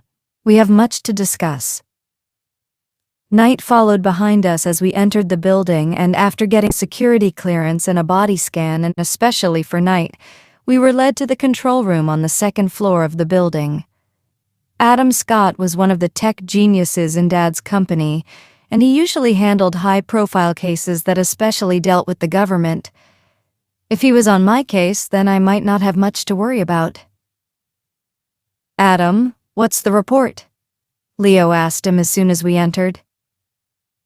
I'm running an algorithm that is searching and deleting any files on all social media platforms that has names or images on it. I'm keeping today's date in mind, otherwise it might delete valuable stuff from before, but so far all possible files have been deleted from the internet. Adam, the dark-haired geeky man with glasses, reported. I've known Adam ever since I was a teen, and I knew that he was in his mid-30s now, and that when he wasn't inside the darkness of the control room with computer screens all around him, he liked to go hiking and bike riding with Landon. Adam was also quiet handsome, but he also had a girlfriend he had been dating for the past 8 years. So, the video is gone from the internet? Knight asked hesitantly. Yes, all images and videos have been deleted as of now, and if something related to today's post ever surfaces again, the algorithm will delete it as well. Adam confirmed. You are safe now, but we can't do anything about those people who had already seen the video. I understand. I nodded. Thanks, Adam. Welcome, kiddo. Adam gave me a smile and pushed an empty chair in my direction for me to sit. Leo helped me into the chair, and then all of us were facing each other in a circle so we could figure out what to do next. How did the video leak out? Leo asked Knight directly. I have no idea. He hung his head. Is that all of it? It was Landon who asked the question, and I felt my cheeks heat as I realized that everyone in the room must have seen the video by now. It was necessary, of course, but it couldn't have been any less awkward. No. Knight's voice was almost a whisper, but clearly from the stream of curses all around the room, everyone had heard him loud and clear. All right, let's focus on the important task first. It was Adam who spoke through the stream of curses. Where did you store this video clip? Was it inside your house or at any of our office computers? My house, Knight answered immediately. It was in a personal computer. And which of your family or staff members have access to that laptop? Leo asked, having calmed down a bit. No staff. I'm always home when the cleaning crew comes along, but all of my family members have access to my house. How many members do you have in your family? Leo narrowed his eyes at Knight when he would have protested. 5, including me, my mother and father, and my older sister Karina and her husband Emmanuel. Knight listed off one by one. Emmanuel, my brother-in-law, was the one who informed me about the video leak this morning. My brother and the others kept on asking several more questions tonight, but I wasn't hearing any of it. Emmanuel. Why did his face seem familiar? Why did I always get this eerie feeling whenever I saw him? It felt like I had seen him somewhere before. Something was fishy about him, but I couldn't quite point it out. Damn it! What was I missing? Why couldn't I remember why his face was so eerily familiar? It's not like I'd met him before, other than running into him and Kina at the restaurant that day, and I didn't even know Knight before that fast shit. That was it, the fashion show. I had seen Emmanuel before. The real culprit, Elena's POV. Emmanuel, I whispered as realization struck me. I didn't think anyone would have heard me, but everyone turned to look at me at that moment. Emmanuel? Knight frowned. What about him? I've seen him before. I told everyone in the room. I couldn't remember until now, but it was at the fashion show where I first met Knight. I ran into him when I was coming up the stairs from the storage. That's impossible. Are you sure about that? Knight asked incredulously. Was Emmanuel there with you that night? It was Landon who asked that question. Who did you attend the fashion show with? Yes, Knight finally admitted. Emmanuel went to the show with me, but he left halfway through since there was some trouble at his office. Did you validate the point? Landon asked Knight before turning to Adam. Bring up all the security camera footages from the fashion show. I want all the videos checked and rechecked from start to finish. First, find out exactly what happened at 10:30 p.m., the time when Elena went backstage, and then check out other footages to see where Emmanuel had gone or if he had left the venue at all. That's bullshit, Knight snapped. Emmanuel is my brother-in-law. He would never do anything like this. And my sister would? Leo stepped in between Knight and Landon, grabbing onto his collar. Because what? She wanted to get pregnant and tie you down, or was she after your riches? You should be rotting in jail on multiple charges, but the only person who's saving you right now is my sister. Leo, please. I placed a hand on his shoulders. Can we focus on the task at hand? Got the footage, Adam announced. Leo, you want to stay behind? Yes. Leo nodded immediately, letting go of Knight to turn towards the screen. Landon, go take Elena to the cafeteria. Knight and I will go through the footage and call you when we find anything. Sure thing. Landon came forward and held out his hand for me. I looked at Knight to see his reaction, but his face was a stony mask, his body rigid. I placed my hand in Landon's and we exited the room together. Are you all right? Landon asked once we were outside and he let go of my hand.